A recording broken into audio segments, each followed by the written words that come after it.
Thomas Paine, Thomas Paine, Thomas Paine, Sam Adams, Sam Adams, Sam Adams, Benjamin Franklin, Benjamin Franklin, Benjamin Franklin. These men spoke up for what they thought was right. From their courage came such documents as the Declaration of Independence and the Constitution of the United States. From their willingness to speak what was sometimes unpopular but right, we enjoy such liberties as freedom of speech, the right to keep and bear arms, and freedom of religion. There are those who still wish to oppress our freedoms, and there are still patriots willing to stand up and defend life, liberty, and the pursuit of happiness. Men like Zeb Bell, who honor our founding fathers and what they stood for. It's now time for Zeb at the ranch, speaking up and defending your freedoms. Brought to you by Magic Valley Les Schwab Tire Centers and all of the other great advertisers on the program. And now, Zeb Bell. A man goes to see his minister. Sir, something terrible is happening, and I have to talk to you about it. The minister said, "What's wrong?" The man replied, "My wife is going to poison me." The minister, very surprised by this, asks, "Well, how can that be?" The man then pleads, "I'm telling you, I'm certain she's going to poison me. What should I do?" The minister then offers, "I'll tell you what, let me talk to her. I'll see what I can find out, and I'll let you know." A week later, the minister calls the man. He says, "I spoke to your wife on the phone for 3 hours. You want my advice?" The man said, "Yes, yes." And the minister replied, "Take the poison." I love that. Morning, everybody. Here comes Kate Smith and God Bless America, followed by a patriot with our Pledge of Allegiance. Call in, call in. Good morning.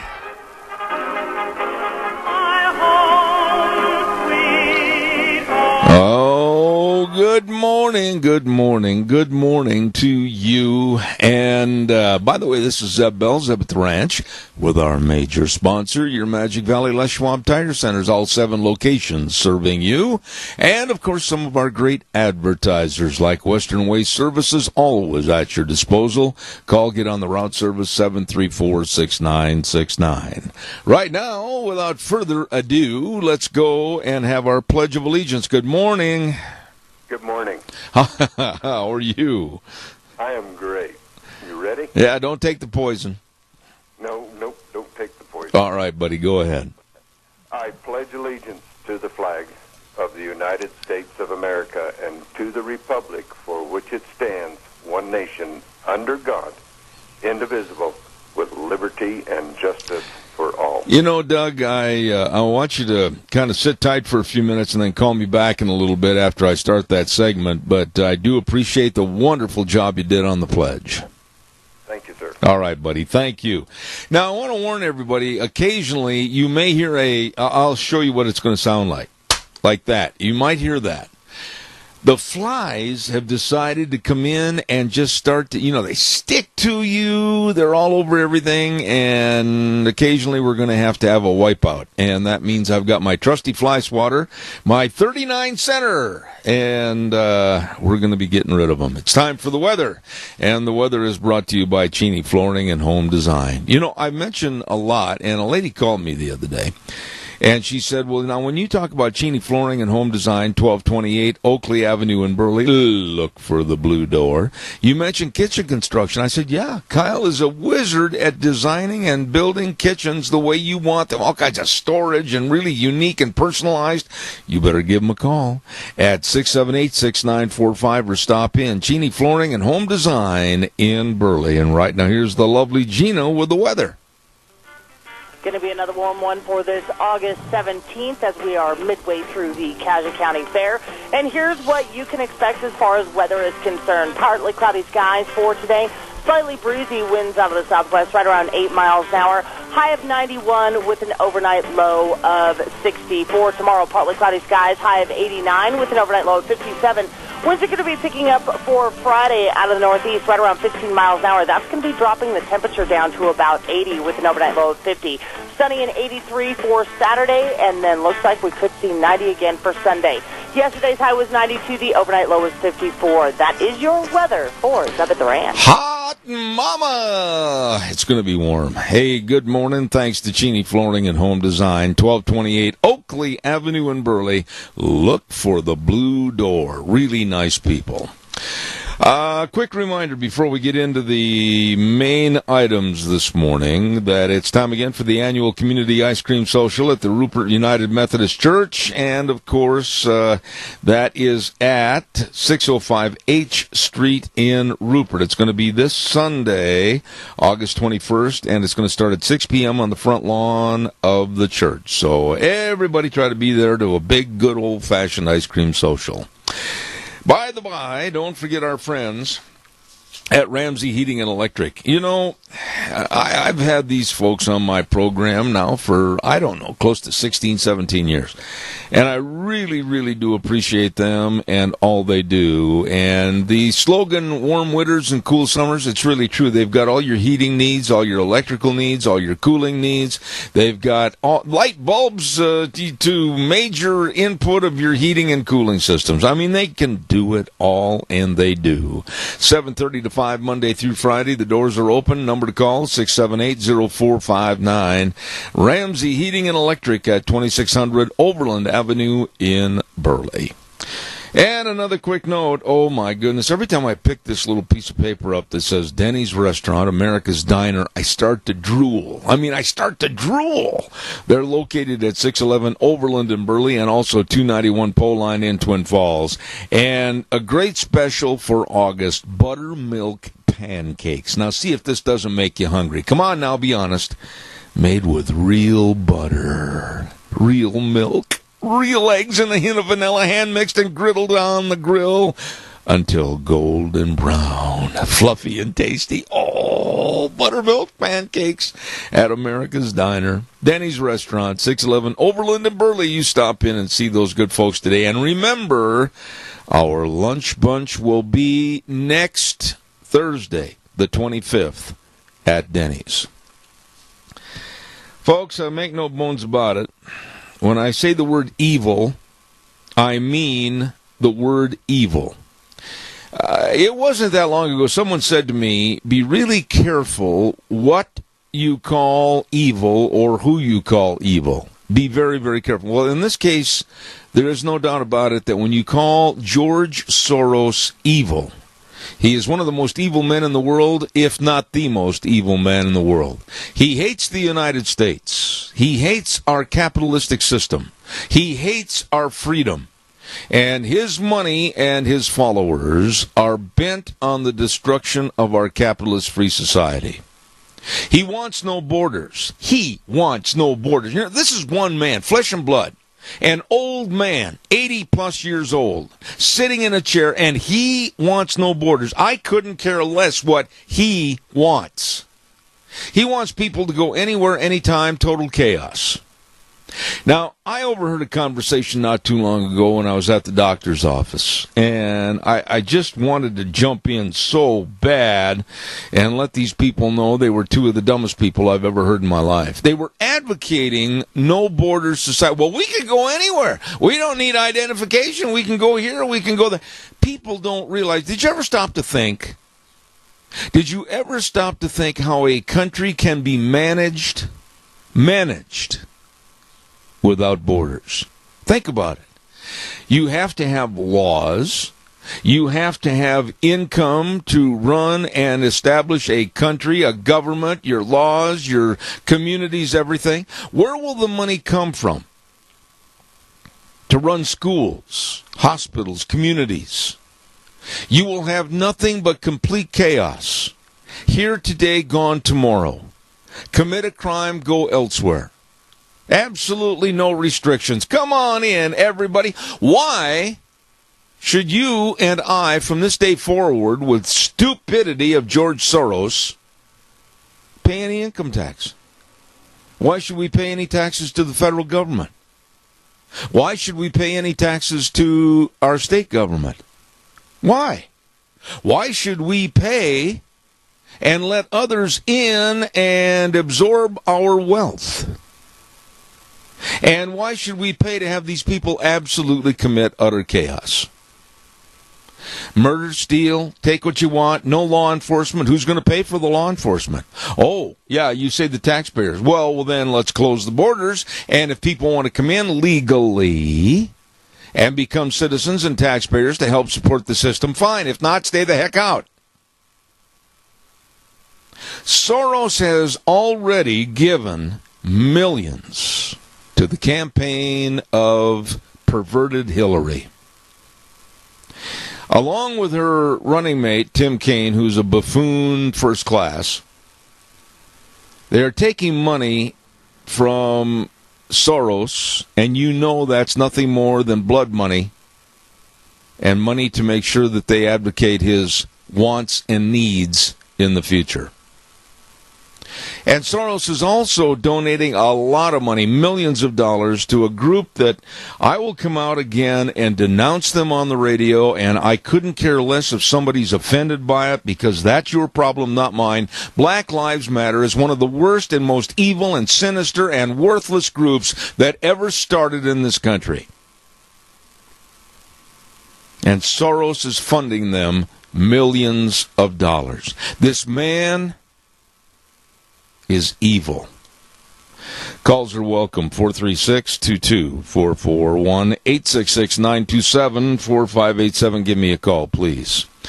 And Wheels, could you possibly boost me up just a little bit? I'm a little bit down or something this morning in my headsets, if you would, my dear friend. Wheels over at our main station's doing a wonderful, wonderful job.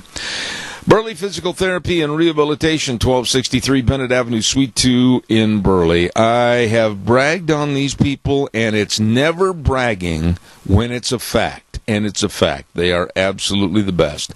Headed up by physical therapist Nick Greenwell. They know all the sports medicine. They know all the exercises. They have the only hydrotherapy pool in the entire area. My goodness, I've been in there. I've used it. I can't wait to get back in and use it again.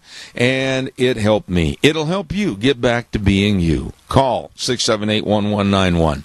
678-1191. Burley Physical Therapy and Rehabilitation in Burley. Really, really good folks. You know, I also want to take the time, I got to say this. Congratulations to Jerry Thaxton. He's going to be the Grand Marshal of the Parade, I understand, today. That was texted to me a couple of days ago, and he's the former engineer of Cat and K-Bar. Well, congratulations, Jerry. Appreciate what you've done in the past, and I'm sure everybody will be standing there waving at you this morning at the parade at 10 o'clock, and I hope you got big bags of candy you can throw everybody. And then also I want to acknowledge that one of my dear, dear friends, and I think absolutely in the highest regard of this gentleman, the door swung open this morning at 6:30 this morning, and in walked Superintendent of Cassia County Schools, Galen Smyer. And he had with him a whole litany of goodies, bags of popcorn, and maple bars. Yours truly, I got my fair wishes, and that was, of course, the maple bars. Thank you, Galen Smyer, one of the nicest guys I know. Caller, I'll be right there. Don't go away. Barry Equipment and Rental. They have the equipment that you need to get the job done right. Equipment rentals, yep, got them. Equipment sales, yep, got them. Parts and service, yep, can help. You betcha. They've got locations in South Lincoln and Jerome, Addison Avenue West in Twin Falls, and 159 West Highway 30 in Burley. Like I said, they've got all the equipment. They've got all the people. They've got all the experience. They've got all the knowledge right there. Don't go anywhere else, because they can help you at Barry Equipment and Rental, Jerome, Twin Falls, and Burley. Well, good morning, caller. How are you? Morning again, sir. You know, Doug, let's start this segment a little bit. I think you and I talked this morning earlier, and you had sent me an email, and I want to be very open and forthright on everything we do on this program. And it was brought to your attention, and then you forward some of the information to me, and we're not going to mention names, we're not going to mention locations. Please do not do that. Okay. But we are going to be talking about safety and security and how it has changed in this area with an influx of people that are coming into this area that don't care, don't abide by the rules, and really have not followed the rules of morality in a free society. And you were telling me a story about what had occurred in Twin Falls, and you said it is 100% verified.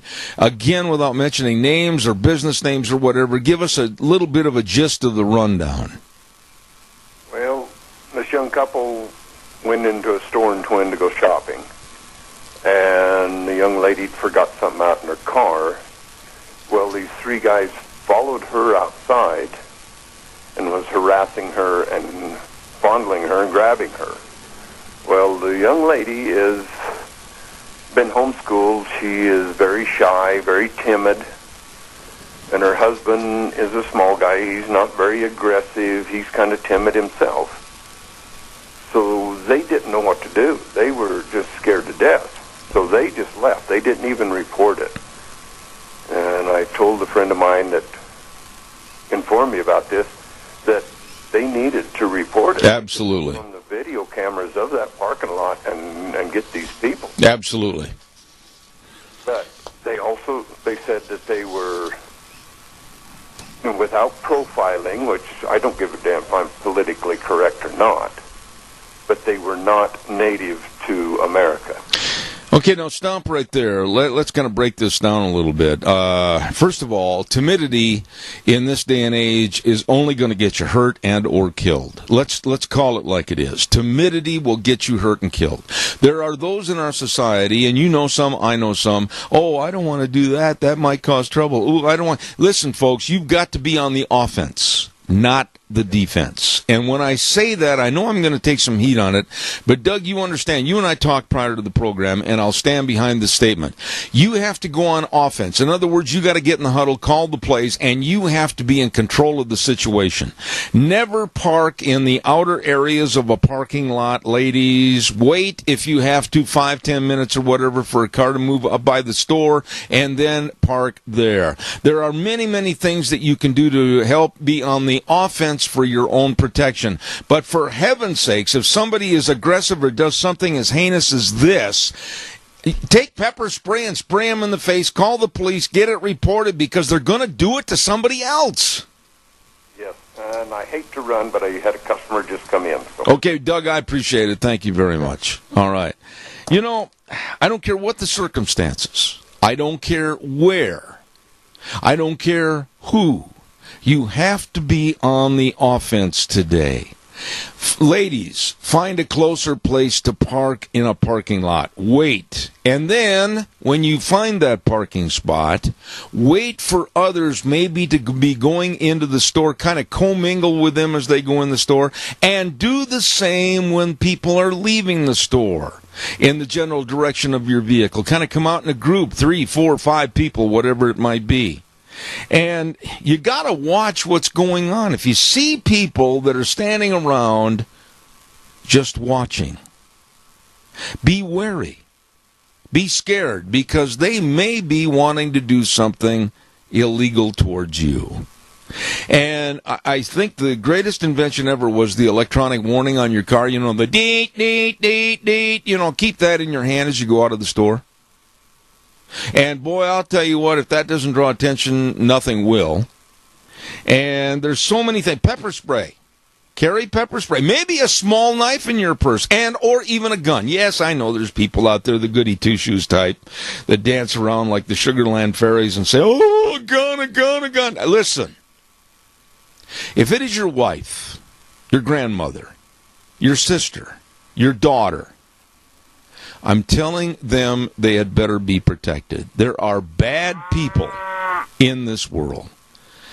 Caller, I'm going to ask your indulgence to hang on just for a minute. I've got to get these in, and I'll take plenty of time for your call, I promise. Ladies and gentlemen, I want to say thank you to Dr. Christine Pickup. Oh, my goodness, and the wonderful job she does at Mount Harrison Audiology and Hearing Aids. Absolutely. Now, if you haven't had a hearing screening, I suggest you do so. Call for an appointment today. And the reason you hear papers shuffling is because I knocked everything off my shelf. There we go, 312-0957. 312-0957. 512-0957. And that's Mount Harrison Audiology and Hearing Aids, right across from the Minidoka Hospital Emergency Room. Make an appointment today and hear what you're missing from Mount Harrison Audiology and Hearing Aids.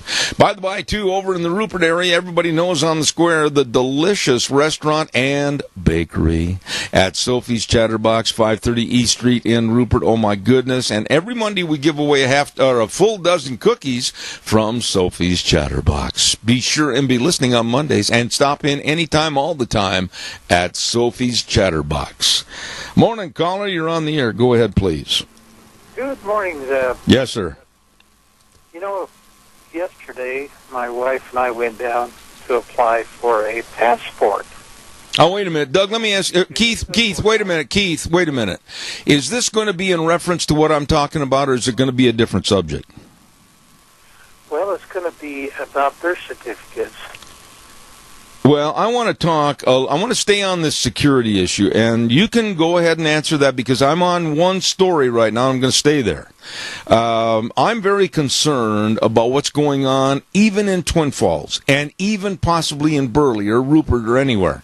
There are bad people that are out there that want to do harm and also try to get rich quick schemes by means of getting into your billfold of your pocket. And that's what we're talking about right now. Okay.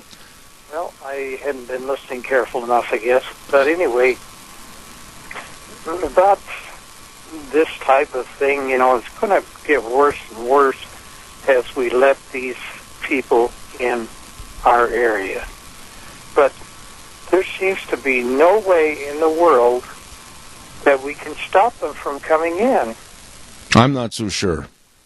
I'm going to be talking to some powers that be back in Washington, D.C., as a matter of fact, after the program is over today. And I'm voicing concerns about a lot of things. I'm voicing concerns about our refugees coming into this area and all across the United States. I'm voicing major concerns about what's happening with people coming across our Swiss cheese borders. And I'm going to be getting some answers. I hope I can relay a lot of that to you on the air. But I'm telling you, there is a class of people, and Keith, you know this is true. There is a class, and I underline that word, and I don't mean high class, I mean very low class. There is a class of people now in this area that are bent on crime, are bent on hurting you, are bent on stealing from you, and people need to be more cognizant, aware than ever before in this area. I think you're absolutely right. And you know, these people, and this has been going on for probably at least 30 years, of this influx of the Middle East coming into the United States. And believe me, they do not believe in following the rules that we have.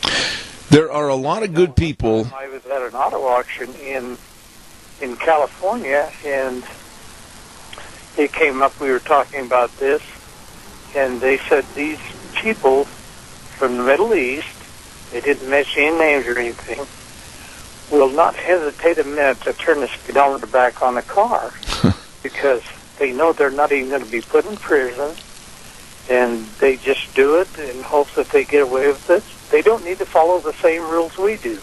They believe in their laws, and ours can go to heck. Well, Keith, let me ask you a question here. Where did your relatives, your grandparents, where did they come from? From Sweden and England. What years? You know, it was in the 1800s. All right, so you are an immigrant family like I am and most Americans. And the buffoonery that goes on, like with Chris Talkington at the Twin Falls City Council, mocking about the refugees, why we're worried about them and everything. Well, I'm an immigrant and so are they. You know, I'm paraphrasing, but the thing I'm getting at today we have a different kind of immigrant.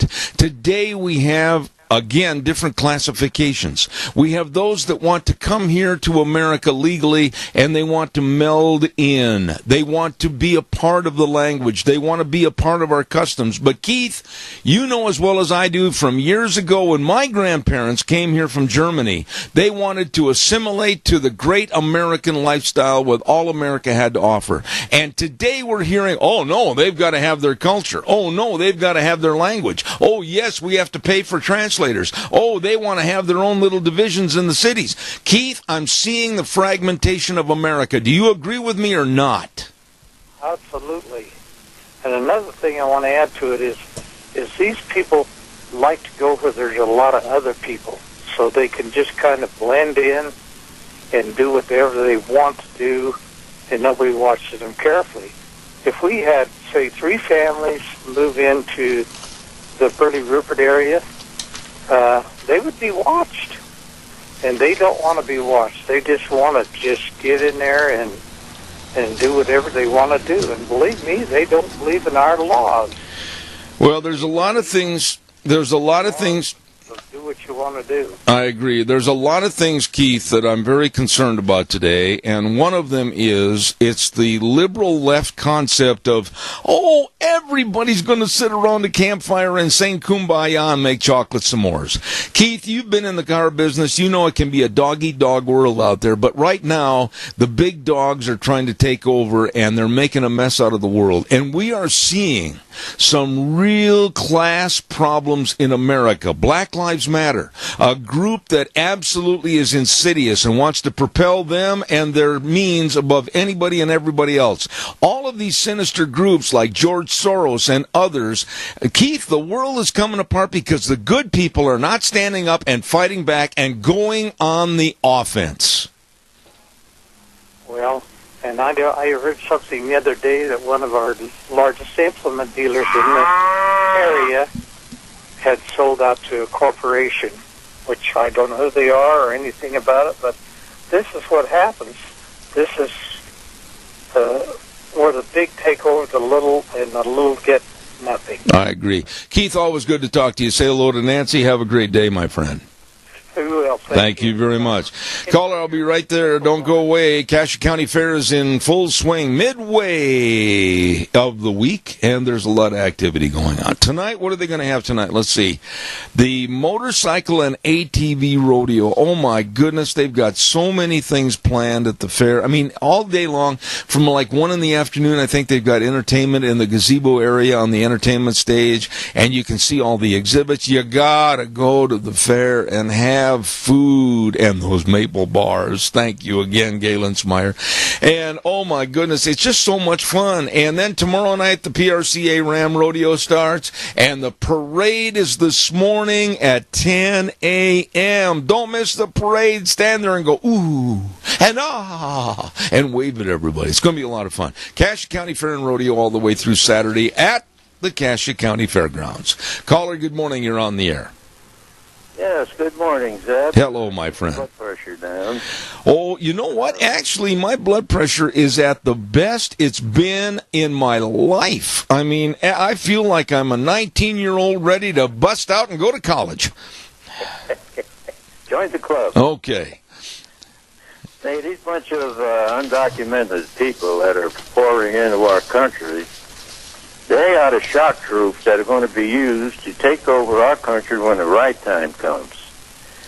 We've got a lot of cities in this country that are being run just the way Twin Falls is, by a bunch of good old boys that aren't going to do anything, and they're just going to let the good times roll, and whatever happens, happens.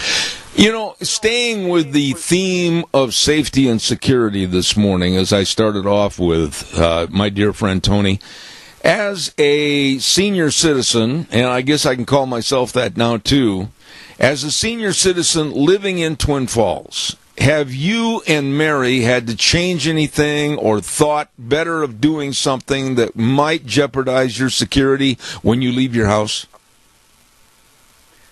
Well, we've got security cameras around, and we've got double locks on the doors, and doors going to the backyard. We got a bar going across it. We're doing a lot of things to secure ourselves. The only thing I can say is somebody breaks into my house, they are committing suicide. And that's the way I look at the situation. No, and I agree with that. But now let me ask you, when you go someplace around the area, downtown to shop or whatever, have you become more cognizant of where to go, what not to do, and where not to go? Well, what's going on today, I've already been through many, many years ago, so I've always got my guard up. I watch where I'm going, I watch people around us, I'm suspicious of people, and, how much more can you do? If somebody wants to attack us, well, I'm prepared for it. Okay, Tony. I really respect you and Mary, and God bless you, and I mean that. Have a great day. I got to get a commercial in, and I appreciate your call. Thank you so much. Okay, thank you. All right. Bye.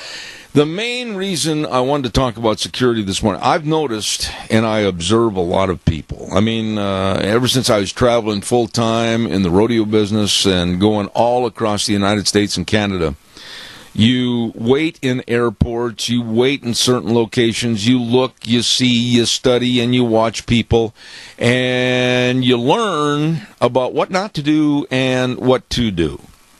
And many, many things I've seen. I'll give you an example of what I saw the other day. And then I quickly got to get this commercial in. Ladies, how many times do you go out to the car pushing a grocery cart with your purse in the little containing area of the grocery cart right in front of you? Okay, great. You then leave your purse in the grocery cart, and you go to unlock the back door, or you lift the hatch on the back of the pickup or the car, I should say, and then you start unloading the groceries from the cart into the vehicle. How many times is your back turned, and for how long, that somebody walking by couldn't just reach in, grab your purse, and take off and run? You've got to be more careful. Maybe you should stuff the purse inside the car first while you're loading the groceries. Make sure you know where it is, because leaving it in that shopping cart, somebody can just walk up, grab it, and adios, amigo. They've got your credit cards, your cash, your checkbook, and everything. You've got to be more cognizant. Caller, I'll be right there. Stand by. Minicash Sales with Zach and the whole crew at 1321 East Main Street in Burley. They bring you Doctored History on Tuesdays at 10:06. Yeah, buddy, we had a great program yesterday, a fun program about bank robbing gone awry. And that segment is listened to in almost 100 different countries, and I really appreciate their sponsorship. Minicash Sales with all your windows, all your lumber packages, all the Target Farmer Gates panels. They've got it all right there with Zach and the folks at Minicash Sales. Call them today, 878-2091. Minicash Sales in Burley. Caller, you're on the air. Go ahead, please. Got a good question for you. Uh-oh. Where did George Soros get all of his money? With a lot of investments and a lot of businesses all across the globe. And he's a very interesting person. And I'll tell you something, Rotten. I'm going to be doing a little program segment on him next week. And we're going to go into Soros, his money, his empire, his people that work under him, all of this type of stuff. He's an evil man with bent on destructive means of trying to get rid of a free society, the United States. Well, I don't want to buy anything that'll add to him, so there you go. That's why I was wondering. All right, Rotten. How are you today? I'm rotten. That boy. Thank you. Have a good day. Thank you, sir. Caller, go ahead, please. Yeah, good morning, Zeb. It's, you talk about security. There's 190 communities like the Twin Falls, and most of the communities are conservative communities, much like Twin Falls. Isn't that interesting in itself, where they're bringing in these refugees? At this point in time, I think because of the efforts of the committee here to stop the refugees coming in here, we've been very successful so far in not getting in those kind of people, but I'm sure they're going elsewhere.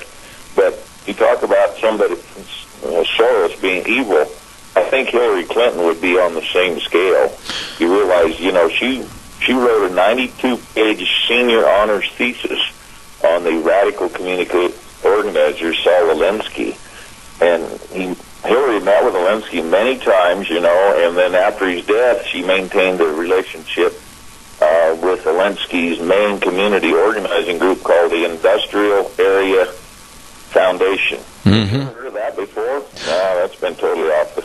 But Alinsky authored the famous book, Rules for Radicals, that became the handbook, and is still the handbook, on how to take over America's government and education institutions, of course. And, of course, you know who he dedicated the book to. The book, Rules for Radicals, was dedicated to Lucifer. Yeah. Yeah, Yep. himself. And, this is the kind of thing that's going on. This is all those people out there that say, well, I can't vote for Trump, stay home and let Hillary just win by default. I can guarantee you, it's just sad. Hillary has been, really skilled at following Alinsky's rules. And I think I've sent you a copy of a summary of those rules. I'm sure you maybe have the little book. I do. It's not a big book at all, but his quote was, Alinsky's quote, "The true revolutionaries do not flaunt their radicalism." Alinsky wrote, "The trick is to penetrate existing institutions such as churches, unions, political parties," of course, which is exactly what Hillary has done. But she's just flat evil. And I mean, you talk about security, she wants to bring in 55,000 Syrian refugees. And I think Obama's number is 10, so she wanted to increase it 550%. We just can't put up with this nonsense. Well, it is that's the key word. As you know, any of the Muslims that follow the Quran, they're commanded in 106 verses or so in the Quran to kill us if we're us infidels that don't convert to their so-called theology. It's not really religion. Well, I agree with everything you said this morning, Adrian, and I think that more people need to wake up and smell the coffee. We are. I'm going to say this, and again, I'm not mentioning names, and I'm not going to mention instances, but we in this area have lost our naivete. We should have lost it quite some time ago, because quite frankly, the evil is amongst us, and it's growing, and it's a cancer. Our cute little Western culture, cowboys, yes-sirree, rodeo, fairs, look out. We're seeing a change in the culture that's being forced upon us by very sinister means, and that's the federal government being led by the nose like people with George Soros. Well, absolutely, and Hillary's just one of those followers, and she is just flat evil, in my opinion. I agree. Oppenheimer, which is, he's not exactly a born-again conservative. He just said they're devious, they're unprincipled, and they're liars and everything else that goes along with that. So, absolutely. On a lighter note, a friend sent me a great Paul Harvey. You remember Paul Harvey? I do. I met him in person at the University of Wyoming years ago. What it is I think it's Farmer Day, National Farmer Day, or maybe it was yesterday. I'm not sure. I'm a little behind on the emails. But anyway, it says, "For God made a farmer." Yeah, but don't... Google that in. And I'm sure there's probably a transcript of it, but it'd be worth reading over the air. Absolutely. For God made a farmer, and all the sacrifices that farmers and ranchers go through. I agree. In the production of food that we take so much for granted. I've got a copy of that, and I will put that on next week. As a matter of fact, that's a good idea. Adrian, thank you. I got to get a weather forecast on here. Thank you. Okay, well, have a good one, Zeb. You bet. Bye. I'm making a note on that so I can read that next week on the air from Paul Harvey. That's excellent, and I appreciate that. Calls are welcome and appreciated. 436-2244, 1-866-927-4587. Right now, it's time for the weather, brought to you by the Urgent Cares. Now, I'm going to tell you something, folks. I remember when Kyle James started all these Urgent Cares, and the family just absolutely really put some time into developing these. these ideas, and they've grown, oh my, have they grown, in service to you. Riverview Urgent Care in Burley, Urgent Care of Jerome, Twin Falls Urgent Care, minor emergencies, major care, no appointments necessary. Ooh, smacked your thumb with a hammer and it's bleeding, and oh my goodness, go on in. No appointments necessary, and it's quicker and less expensive. There you go, the urgent cares. Right now, here comes Gina with the weather. Going to be another warm one for this August 17th as we are midway through the Cassia County Fair. And here's what you can expect as far as weather is concerned. Partly cloudy skies for today. Slightly breezy winds out of the southwest, right around 8 miles an hour. High of 91 with an overnight low of 64. Tomorrow, partly cloudy skies, high of 89 with an overnight low of 57. Winds are going to be picking up for Friday out of the northeast, right around 15 miles an hour. That's going to be dropping the temperature down to about 80 with an overnight low of 50. Sunny and 83 for Saturday, and then looks like we could see 90 again for Sunday. Yesterday's high was 92. The overnight low was 54. That is your weather for Zebit Duran. I appreciate that, Gina. Brought to you by the urgent cares of this area. Riverview Urgent Care in Burley, and, of course, Urgent Care of Jerome and Twin Falls Urgent Care. Go to their website. Find out more. They really can serve you. UrgentCareOfIdaho.com. You be sure and remember, minor emergencies, major care. There you go. Calls are welcome, 436-2244, 1-866-927-4587. About safety and security. And this story that precipitated having this conversation this morning was about two young people, married couple, that are kind of timid. They didn't want to make waves. They didn't want to cause any trouble. They didn't want to make any trouble for anything or anybody. But without going into the real specifics of what happened, the wife was followed out to the car, and some of these perverts that followed her were trying to grab her and everything else, and she got away and ran back to her husband. And it could happen to you. It could happen to anybody. You have to be aware of your surroundings. You have to know what's going on. If you feel like if you feel bad and something is telling you, hey, I got kind of a little twinge here, look around and understand what's going on around you. See and observe. And if somebody looks like they're following you, maybe they are. And turn around and march right back towards that building or go towards somebody that's near you. Don't wait. Go on the offense for your safety. And I urge people, and I'm one of these people that absolutely, I live what I say.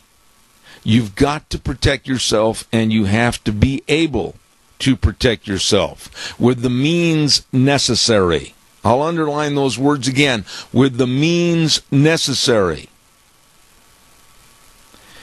Calls are welcome, 436-2244, 1-866-927-4587. Give me a call. I hear and I see so many stories every day that come across the wire service. So-and-so was beat up on the way to their car. So-and-so was mugged here. So-and-so was robbed there. So-and-so was knocked down in a mall and beaten, and they grabbed his billfold and they ran out. So-and-so was on crutches, and they came up and they beat him with his own crutches and took his billfold. You hear these stories, and everybody kind of brushes them aside. We're living in a society right now that I think is as lawless or more so than the Old West.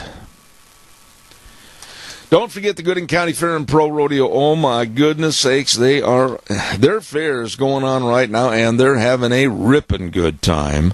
And don't forget the big rodeo. The Gooding Pro Rodeo is going to start tomorrow night on Thursday night with Uncle Sam night, red, white, and blue. Friday night, tough enough to wear pink night. And Saturday night, Elvis night. Oh, my. And right after the performance on Saturday night, they're going to have the bullfighters only. Holy buckets, have they got fun planned for you at the Gooding County Fair and Pro Rodeo in Gooding at the fairgrounds. Don't you miss it. All right, give me a call, 436-2244, 1-866-927-4587. On a somewhat related note, is Hillary a healthy person? I mean, really? you hear and you see and you read various stories about how the old gal might not be doing so well health-wise. She certainly doesn't look healthy. I mean, and then you hear stories of falling and blood clots, brain damage, coughing fits, and you wonder, is she really healthy? Caller, good morning, you're on the air. Yeah, the blood clots and the brain damage has got me thrown off. But anyway, the way the society and the law interprets and enforces the law, in my opinion, depends on your race. There are a lot of races, and I'm not going to individualize how they enforce the law.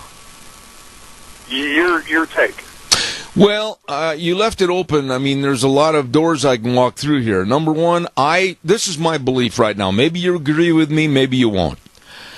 I would agree with your opening statement that there is a discrepancy in how the law is applied due to race. And I will say this, and this is my feeling, that today, more so than ever before, our police, whether it's conscious or unconsciously, they are, I think, in many cases, afraid to administer the law the way the law should be because they're afraid of attacks on them personally, and they may lose their jobs. Yeah, that's one point. But what about sanctuary cities? I am so against sanctuary. Totally ignored breaking the law. I agree with you, and I think right now anybody or any mayor or any city council that advocates a sanctuary city, they should be run out of town with pitchforks and flaming torches right behind them. Well, they get government fundages to be a sanctuary city, Rupert being one of them. I absolutely am against it. I think it's absolutely, I very seldom ever use this word, but I'm going to use it now. They need to retard that kind of thinking so that it doesn't creep up. All they're doing is making a sanctuary for evil to take root and grow. Well, your verbiage on retard means meaning backwards, correct? I'm saying it in that regard, yes. Yes, I understand, and I fully agree. But there are many cities across the country, Rupert being one of them, being a sanctuary city, and they're supposed to look out and look the other way and ignore their job. And being law enforcement, that is total dereliction of duty. I couldn't agree more, and I don't care who it is. I don't care who the mayor is. I don't care who the city council is. I don't care who the politician is. I will be more than happy to have anybody at any time come on this program, sit in my studio face to face, and give me his advocacy or her advocacy of sanctuary cities, because I'd love to have that program and I'd love to tear them apart. Well, see, the sanctuary city, for those who don't understand, the government, the federal government gives the individual state and city governments cash for whatever reason, for whatever going on, to ignore the laws of the land, to let illegal immigrants have more rights and privileges and get more money than your tax-paying citizen that's been here for 60, 70, 80 years, born here. Fathers have been here. They busted the land. They did this, that, and it's a sanctuary city. Tell me one benefit, and caller, I got another one waiting, but tell me one benefit of being and having a sanctuary city that helped the Kate Steinle family in San Francisco. I don't understand your question. I'm not familiar with it, so I cannot answer. Well, Kate Steinle, Kate's law was perpetrated by Bill O'Reilly and others to get rid of sanctuary cities, and also one time you're caught as a illegal alien and you commit a crime, you're adios, you're out of here. You're going to pay the price. And quite frankly, my question was, tell me a benefit of being a sanctuary city. Tell the benefits of that to the Kate Steinle family after she was shot in the head by an illegal alien.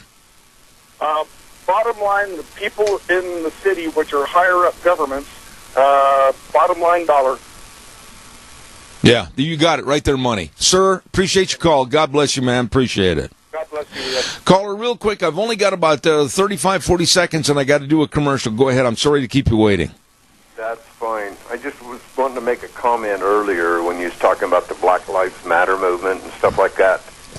If anybody out there condone what the KKK did back in the early 60s and the 50s, then they're condoning what Black Lives Matter did. Yeah. Is doing. Yeah. All it is the KKK in reverse. Absolutely. That's it in a nutshell. That was my comment I wanted to make earlier with our talk. So. And Doug, I want to say thank you for alerting me to this story, and thank you very, very much for your input. God bless. Have a good day, sir. Thanks. All right.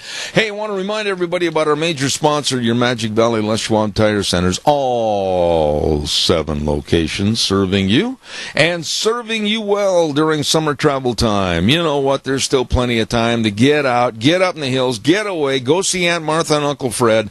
I'm telling you, and you want to have safe tires. You want to have the best tires for your vehicle, your cars, your pickups, your travel trailers, whatever. Well, you stop in, get the best, see the best at your Magic Valley Les Schwab Tire Centers. Lane and Rupert, Dave on Blue Lakes and Twin, Mike and Buell, Mike and Jerome, the Twist family and Paul, Daniel on Pole Line in Twin Falls, and Randy, my buddy on Overland in Burley. Brake service, front end alignment, shocks and struts, and that free pre-trip safety check. You stop in today to see the best. Magic Valley Les Schwab Tire Centers. Got to take a little break. We'll come back with Indianapolis, Indiana. Dave Bigo coming up on the phone. Don't go away. We've got a lot to cover. Wheels, take it to the news, my friend.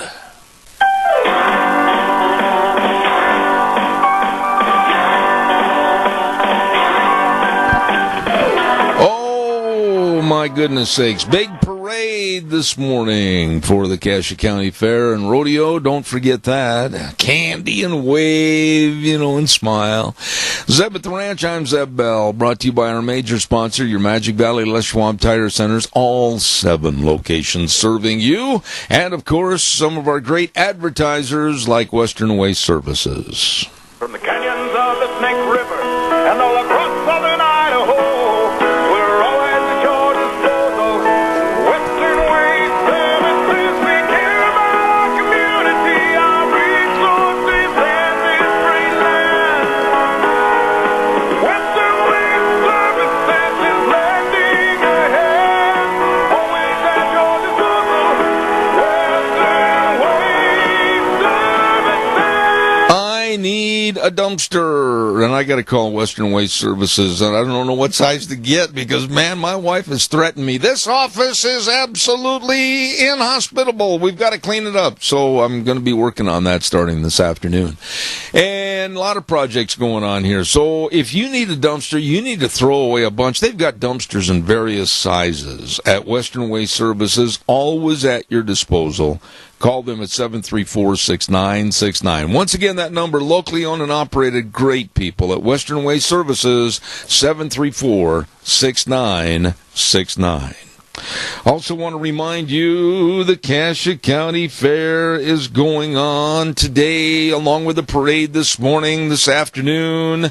They're going to have the sheep fitting and showing, and they're going to have entertainment on the free stage, and then they're going to have, of course, the carnival starting at 5 o'clock tonight, and then the motorcycle and ATV rodeo is going to be later on tonight. Holy cow, at 7 o'clock, going to be a lot of fun. Don't miss a minute of it.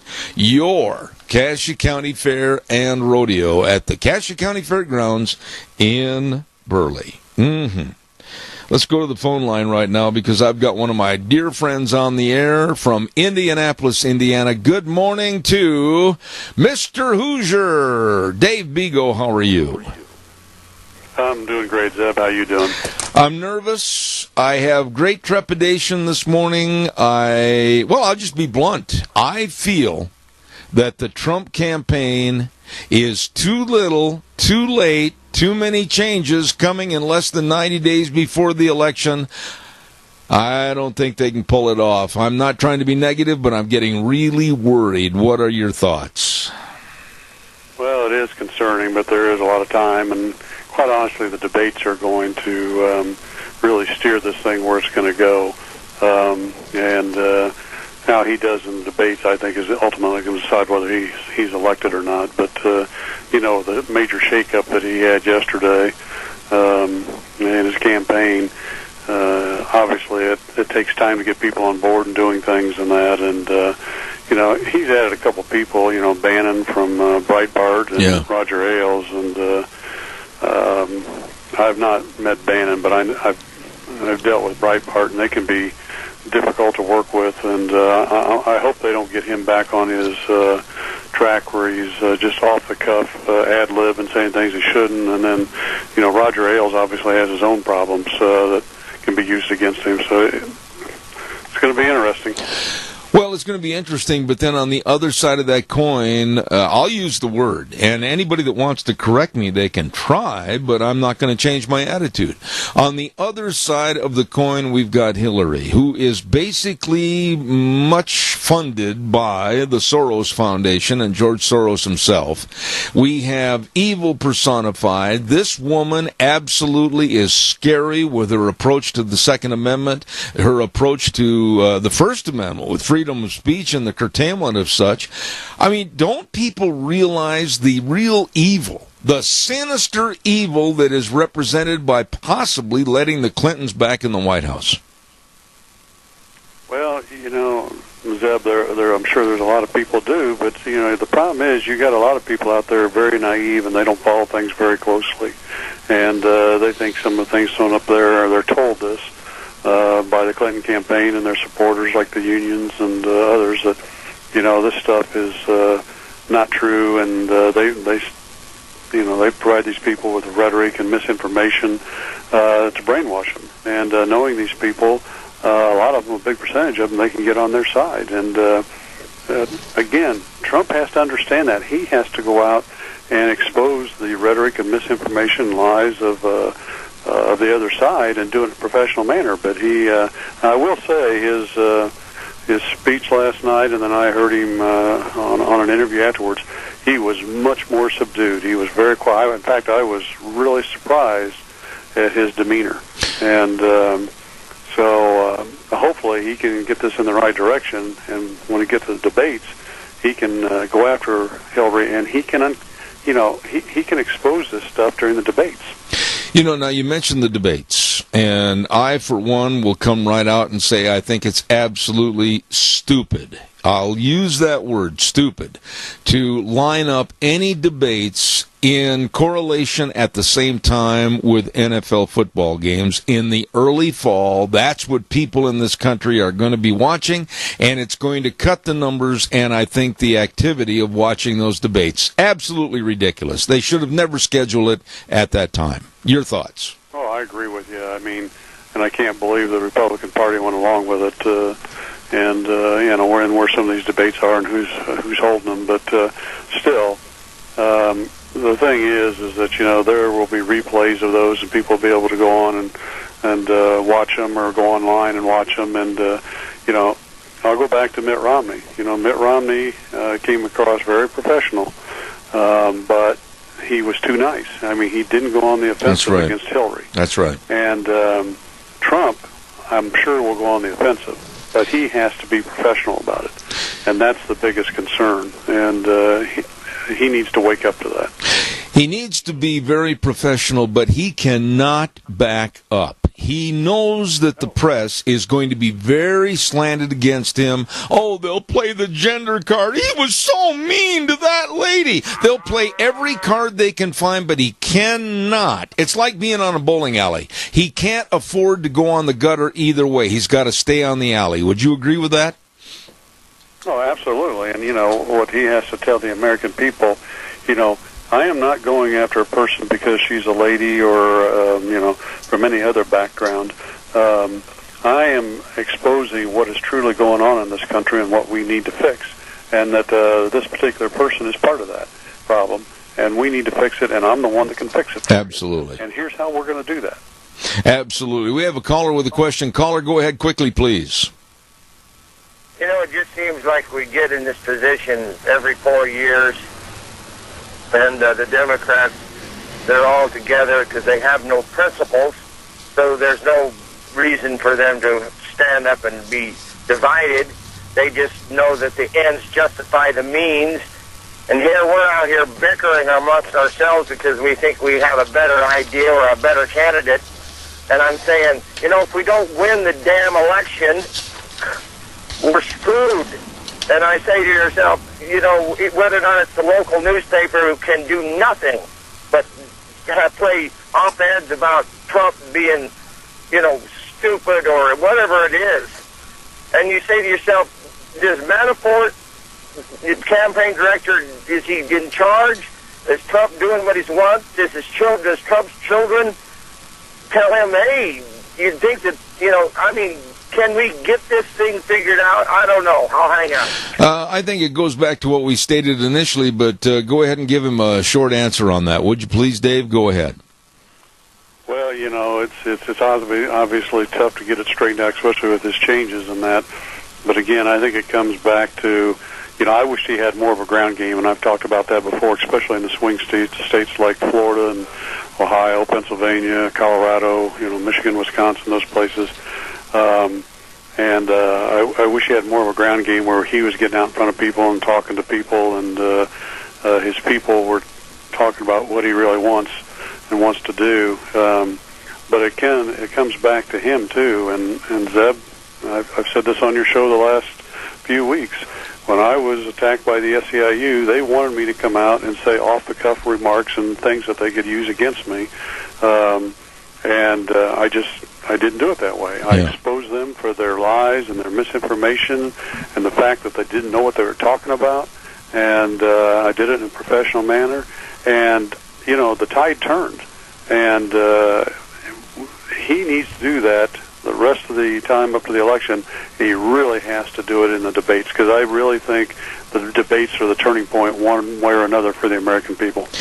Have you, and I don't want to ask you a personal question that you don't want to indulge, but have you had a chance to talk to Indiana Governor Mike Pence and ask him or tell him some of your thoughts and remarks that could be conveyed to Trump? Because in the last couple of days, I guess the obvious question is, for me, a journalist and an opinion talk show host, where's Mike Pence? Well, it's interesting. I don't know if I mentioned it last week, but I have talked to Pence's right-hand man, and he agreed that he felt that I should talk to Trump, and he was going to work on getting me in front of Pence and Trump, and that's been about a week now, and I have not heard back from him, and that's really bothering me, because I think they need to understand what's going on. And as far as Pence, he's a great guy, and I like him in that. He's the alter ego of Trump, but I'm not sure he has got the approach to get in front of Trump and get him to change his ways.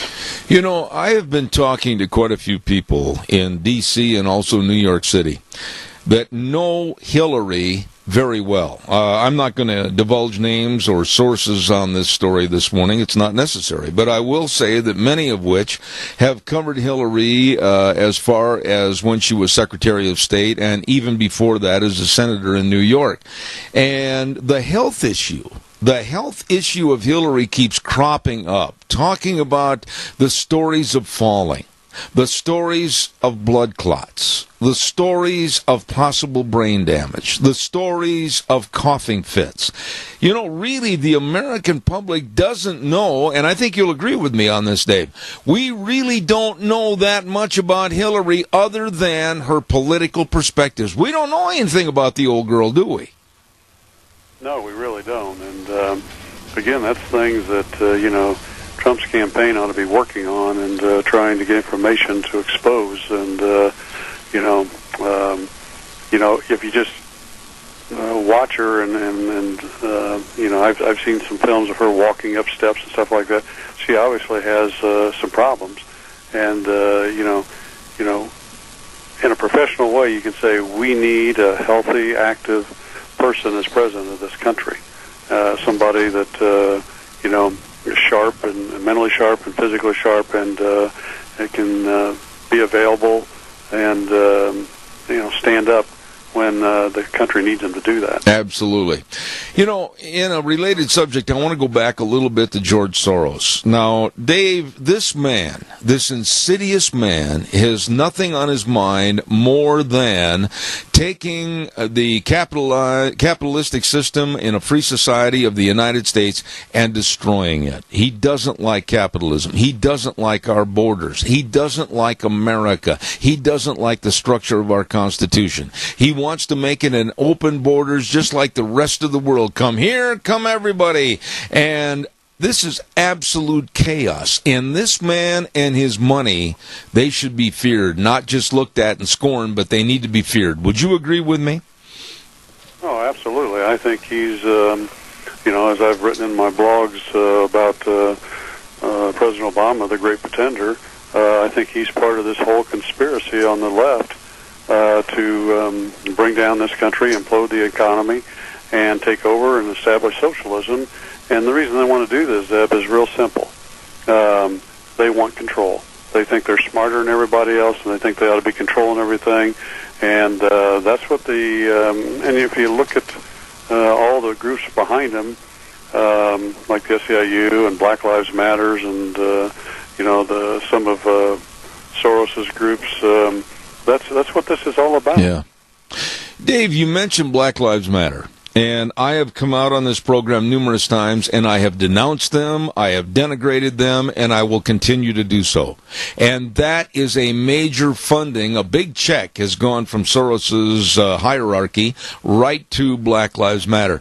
Why can't people see the evil and the sinisterism of what this man is trying to do to this country? And quite frankly, I think he's led Obama by the nose for the last 8 years. Oh, he has. I mean, Obama's a puppet, and I've written a blog about that. He's a puppet of Soros and the union bosses and, some of the other heavy hitters on the left. And that's what they're trying to do. And it's amazing. I think a lot of people ignore it. But, again, you have to expose it for what it is. That this is a small percentage of the population out doing this, and they've been bought. Because, the union bosses like and the SEIU and Soros and others, they go out and they pay these people cash to do these campaigns and chants and all the flyers and all that kind of stuff. And you've got to wake people up to that. We have a caller with a question. Quickly, caller, please. Go ahead. You're on the air. It's if you look at the big picture, it's all about, like you said, destroying our economy, making a third world nation out of us with the refugees and our economy and everything else. But to create a one world government, which is already in place, the United Nations. And the solution is, number one, get back to our U.S. Constitution. Number two, get us out of the United Nations, which is in charge of the refugee program, Common Core.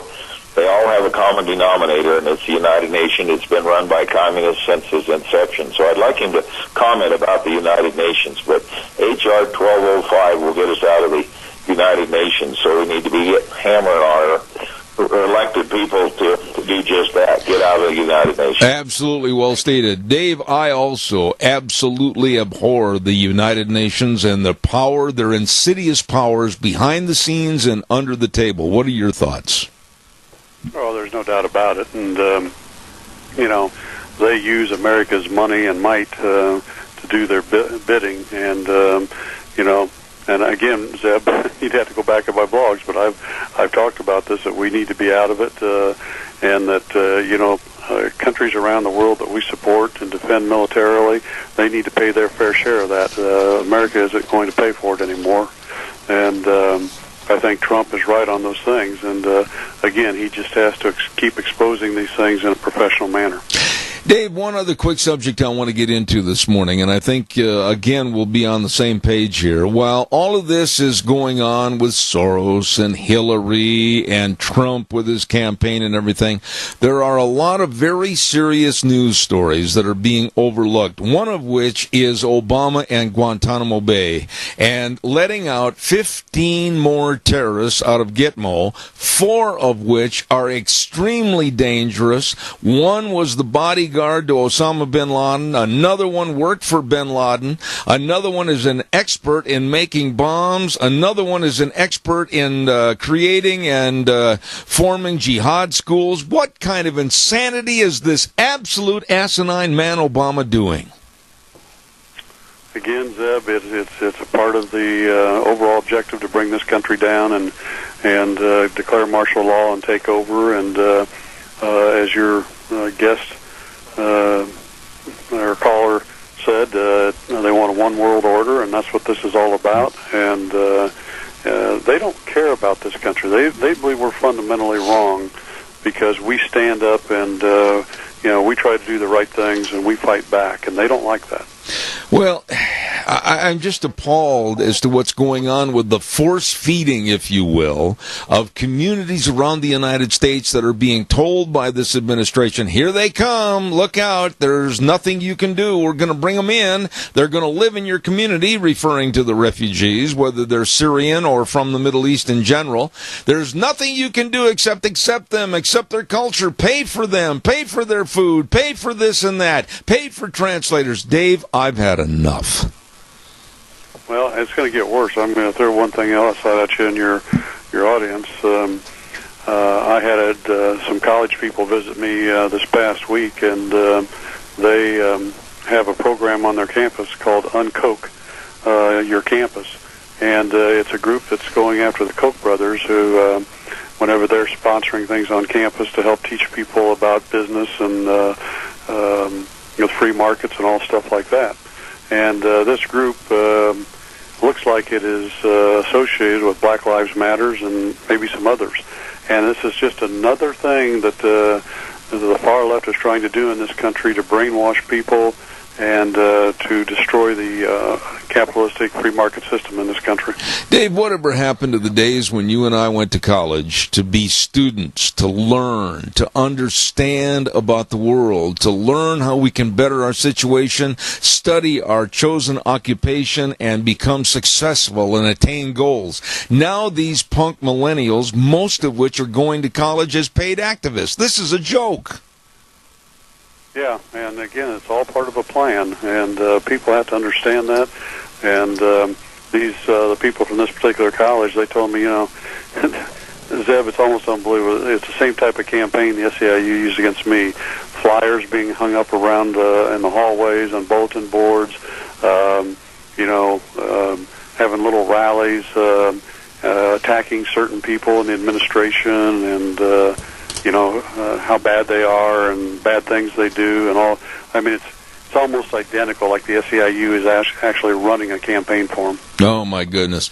On a lighter note, let's leave on a smile. I just wanted to inform you, in case you haven't had a chance to read the sports pages, that my Cubs are doing outstanding. They're way out in first place, and quite frankly, I'm trying to find your Detroit Tigers. Yeah, it's kind of sad with my Tigers, and your Cubs are doing well. I actually met a guy the other day that was a Cubs fan, and I said, well, yeah, unfortunately, I know another guy that's a Cub fan, too. And I said, you guys, I guess you better celebrate and enjoy it this year. And on another lighter note, what are your... Here we go. We're in preseason right now, and I'm going to give you an opportunity to tell me, out of the games that are going to be played on the real season, the Indianapolis Colts versus my Green Bay Packers. I know. And I think I told you I might be at that game. So I'll keep you up to date on that, though. I hope that you dress in some kind of a very wild costume and hold up signs that say, hey, Spud, here we go. But I'll look forward to it. God bless you, Dave Bego. Thank you so much. All right, thanks, and have a great day. There is one of the nicest guys, great writer, author of many books, and his blog, Dave Bego. We appreciate him on this program from Indianapolis, Indiana. Want to remind you that we start the program every morning with the weather forecast, sponsored by Cheney Flooring and Home Design. Oh, yeah. Carpet and flooring, kitchen construction, home decor items, whatever you need to make your house a home. Cheney Flooring and Home Design, 1228 Oakley Avenue in Burley. Look for the blue door or give them a call at 678-6945. Want to remind you, too, and really... everybody says, oh, gee whiz, I don't want to think about dying. Well, it's a part of life. Hanson Mortuary, 710 6th Street in Rupert, with our dear friend Joel Heward, his family, his staff, serving you. And yes, when there's the passing of a loved one, everything gets thrown up in the air. I mean, you don't know what to do. You've got such a short time frame. Wait a minute. Call this number, 436-5636. I'll repeat it, 436-5636. Hanson Mortuary at 710 6th Street in Rupert. They can help you. They can travel to the rural towns and churches to help you with all the arrangements. Always, always with the highest ethical standards, with unquestioned integrity. Please remember that number, 436-5636. Hanson Mortuary in Rupert, serving you. By the way, speaking of Rupert, good folks over there at the Rupert United Methodist Church, 605 8th Street in Rupert, they're having their annual community ice cream social. I love ice cream socials. That is more fun, you know, those old-fashioned kind with the lights maybe hanging in the trees and the dipping of the ice cream on a big piece of peach pie or something. Oh, that's living, man. And then scraping the skeeters out of your ice cream and everything. But you be sure and be in attendance this Sunday at 6 p.m. on the front lawn of the church at the Rupert United Methodist Church Ice Cream Social. Got me hungry. Don't forget, let's ride. Oh, my goodness. Hello, Nick. Hello, crew at 270 Highway 24 in Rupert. Oh, my goodness. They're open Monday through Saturday, 9 to 6. And you know what? Here we go. We're not that far away from putting a jacket on and a cap and heading up in the hills to enjoy the fall colors. Well, you got to get up there on a four-wheeler. Well, they're having closeout prices on most of the 2016 four-wheelers, and the new 2017s are coming in. Oh, man. And they've got a great accessory department and a fantastic service department. All right, there you go. Let's ride. On 270 Highway 24 between Rupert and the World, and it's true. This is where the fun is sold. Good people over there. And when I mention good people, before I get Casey Givens on the air, I want to mention, too, about Cameron and Siemens Insurance, Highway 24 in Rupert. Oh, my goodness, do they know insurance? Do they know coverage? Do they know how to protect you, your family, and your business? Life insurance, health insurance, retirement planning, employee benefits. They care. They're very accessible, very devoted to serving you. All you have to do is call. It's so simple. 436-4424. Hey, can I get an appointment? Absolutely. 436-4424. Cameron and Siemens Insurance, Highway 24 in Rupert. Well, here we go. I haven't talked to this young man for quite some time, and he is one sharp cookie. Casey Givens, how are you this morning? Doing well, Zeb. Great to be back. I finally saw a picture, your mugshot, on one of your papers, and you're almost exactly what I thought you would look like. Great to hear. Yeah, young and dressed very nicely with dollar bills hanging out of your ears. Man, you're making $1 million, aren't you? Of course. Okay. Hey, Casey, in all seriousness, tell us a little bit about what you do and what you represent. Absolutely. So I am the executive director of a nonprofit called Young Voices, and we are basically a publishing house for young libertarian and conservative writers. We get their articles in favor of liberty published in op-ed newspapers, and we get them on the radio, like the Zeb Bell Show, and every once in a while even on TV. So basically we're just kind of promoting the voice of young libertarians and conservatives and young people who love freedom. Okay, now that being said, that opens up the door of conversation for us for this segment. In your opinion, Casey, and I'm going to be so rude, how old are you right now, Casey? I'm 26. All right, 26 years old, part of that millennial generation. What is going on with these kids today? What's going on with the students, per se, at major colleges that aren't there to learn? They're not there to get a goal for the future and work hard. They seem to be activists. They seem to want to stay against and promote against anything that has made this country great. Our Constitution, our energy system. What's going on? Yes, in many ways it's disturbing what's happening on college campuses today, Zeb. I mean, we saw in the past year, I'm sure most of your listeners are familiar, what's happened at Mizzou, what happened at Yale, all these activist students calling for safe spaces and all these weird concepts that really go against liberty. But I think there is hope. I think especially in the past academic year, it just went far, and I think a lot of young people, young students in college are starting to wake up and realize that, core principles like free speech, like due process are critically important to the foundation of America, what makes America so great. So I'm hoping in this upcoming year there will actually be more of a backlash and more of an embrace of the First Amendment and free speech and all those basic fundamental American principles. You said in the next year, Casey, and I want you to be more definitive on that. Are we looking at a situation where the millennials right now today, if they were to go to the polls, if you had to go to the polls, where would they go? Would they go to the liberal George Soros involvement with Hillary? Would they vote that way with the liberalism? Or would they look at Donald Trump and say, wait a minute, we need a complete change and a makeover in this country to get back to a value system? Which way are they going to go? Yeah, well, I can't lie here, Zeb. I mean, there's been polls on this, and they'll definitely go for Hillary. That's just a fact. I think I saw one poll where it was almost 50% of people under 30 are voting for Hillary, and not so hot for Donald Trump, unfortunately. So I think that younger people are definitely more progressive and definitely more liberal. But I'd have to say I think this is a part of growing up. Is that we've always seen, for decades and decades, that when people are young, they tend to be more progressive, more liberal, and as they get older, they kind of get more of those conservative and libertarian senses come in. As Winston Churchill famously said, if you're young and not liberal, you don't have a heart. If you're old and not conservative, you don't have a brain.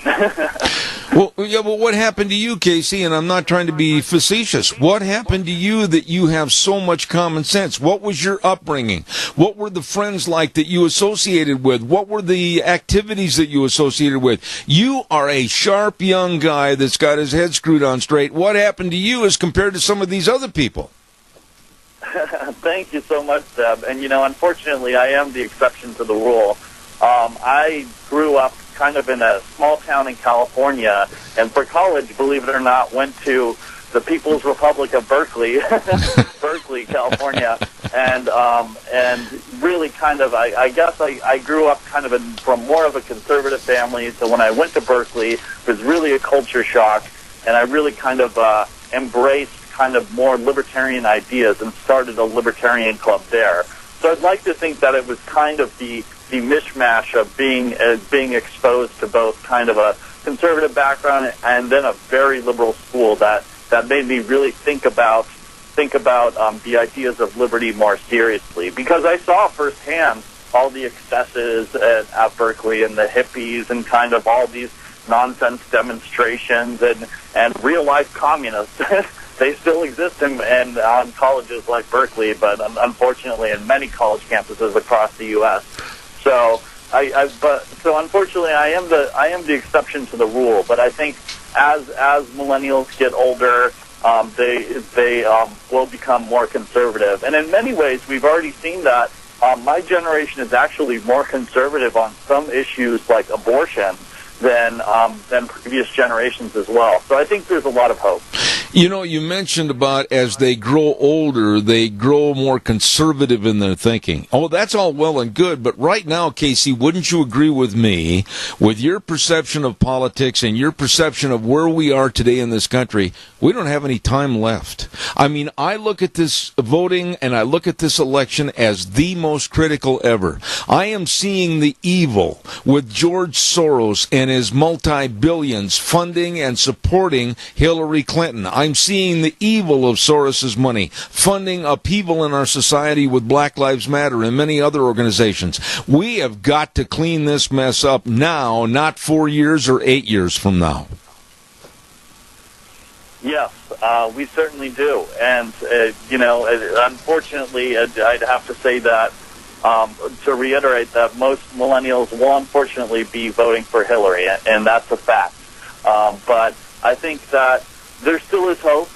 If not, in this election cycle, I think that young people are starting to wake up to the ideas of liberty, to the ideas of free speech and due process. I come from an organization called Students for Liberty that I worked for about 5 years, and just every year they've seen incremental growth and students really getting turned on to the ideas of limited government and liberty. So I think there really is hope for the future, but certainly this is a bleak time right now, no doubt. When you look at education today, Casey, and you would be an expert to give an answer on this, but when you look at education today, whether it's in the preschools, elementary, junior high, high school, college, what about the teachers? It seems like we have an overabundance of very, very liberal against the United States background teachers, like what's happening at our college campuses and our university campuses with the leave it in the ground movement. Go live in a cave and burn buffalo dung. Don't extract any energy. Go backwards instead of forwards. How in the world are we going to overcome that? That's definitely true. In many ways, I think that's even scarier than college education, is what's happening in K through 12 with public schools, and now add on to that the Common Core standards, which are just a total disaster. It's really scary. But, I think maybe I'm just an optimist, Zeb, but I think that there really are a lot more options that parents have today that weren't afforded to them even as soon as 10 years ago. I mean, now most states have some sort of school choice program where they can send their kids to a private school or even a public charter school and choose the school of their choice. And there's always the option of homeschooling. I think that's, for anyone inclined to liberty, that's certainly something to think about, is what are the public schools teaching my kids? And if possible, is there even a possibility to teach your own kids certain values? So I think that there's fortunately lots of different options out there, because parents are starting to wake up and realize that they can't trust the state, they can't trust the government to teach their students everything about civic values and ethics and all those important things that make us individuals. Okay, now I'm going to let you really blast my generation and me specifically. Where did we go wrong? What did we do wrong in my generation that has caused all these problems now with the millennials, etc.? What did we do wrong? Go ahead and blast me. That's a good question, Zeb. In many ways, I think it's really just the growth of the state in general. I think that with, the welfare programs growing out of control, even entitlements like Social Security and Medicaid, I mean, they all serve a good function, but I think that they've gotten just completely out of control, where there's a lot of people abusing it. And I think that this is that's just kind of a more wonky economic answer. But I think what's happened because of the growth of the government is it's created this mentality where people think that when a problem arises, instead of rolling up their sleeves and turning to community members and families and churches and all these civil institutions, they turn to the government. The government has essentially replaced civil society in so many different aspects and solving challenges. And I think that's what really has happened, is that for the past few decades, there's become this moocher mentality of turning to the government to solve all of life's issues instead of turning to other fellow human beings. I've got one other issue I want to ask you about, Casey, and it's very, very serious to me. As I look at this situation getting bigger every day and looming more dangerous on the horizon every day, I'm going to call it the way I see it, and it is a holy war. I see the diminishment and the downgrading of Christianity in this country, and I see for some frivolous reason that there is an absolute putting on a pedestal Islam and Islamic jihad. I am very worried about what's happening. What about from the younger generation? Do you see the diminishment of Christianity in this country like I do, or am I just kind of, in my old age, am I embellishing something that's not happening? Well, I think there certainly is a war of two worlds, Seb. I would certainly agree with that there. And I think that's one question that especially my generation will have to grapple with even more than yours, is that we really have to embrace Western values, re-embrace Western values, Judeo-Christian values, of things like free speech, of property rights, of the rule of law, of, just generally freedom, of generally accepting people to live their lives so long as they don't harm others. And I think that is going to be a challenge that we're going to have to grapple with, is reinforcing those Judeo-Christian Western values of limited government and freedom. So definitely, I think it's a problem. Now, as far as your business, your operation with Young Voices, I, in the future, would like to invite any and all interesting people to come on my program, discuss from the younger viewpoint. So you basically are operating a think tank and then also providing a service for programs like mine to where they can let their voices be heard. Is that basically correct? Yes, absolutely, and I'd love to get more of our writers on your show. Well, anytime, Casey Givens, you are always welcome. You yourself personally can come back anytime, and thank you so much for sharing on my program this morning. Thanks so much, Seb. It's always a pleasure to talk to you. All right. God bless, and I do mean that. Have a great day. Thank you so much. You too. All right. There is one sharp young man. I think Casey has been on my program, maybe 9 or 10 times, and I've got a lot of respect for him, and he does a great job, and we're going to hear more from him as he gives kind of the younger generation viewpoint as to what's going on in this country today. Holy cow, we've got to get a weather forecast in here, and we are blessed to have as our weather sponsor Pope Phillips, Oaks, Goodwin, and Company, CPAs. You know something? Don't take chances. Don't take chances with your future. Don't take chances with your income. Don't take chances kind of like a roll of the dice. Go to people. Go to people that can help you with your tax return preparation, your tax planning, business consulting, bookkeeping services, payroll services, retirement planning. They're good. They're very good. They've been in this area for well over 50 years. Curtis Pope, Todd Phillips, Rob Oakes, Mitch Goodwin, Heather Daly, Lyden Crane, all connected to Pope Phillips, Oakes, and Goodwin and Company, and 2 locations, 710 Overland in Burley and 620 5th Street in Rupert. You call them today for your financial security. Hey, right now here's Gina with the weather. Going to be another warm one for this August 17th as we are midway through the Cassia County Fair. And here's what you can expect as far as weather is concerned. Partly cloudy skies for today.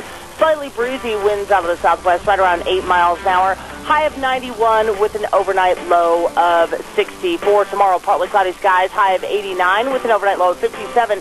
Winds are going to be picking up for Friday out of the northeast, right around 15 miles an hour. That's going to be dropping the temperature down to about 80 with an overnight low of 50.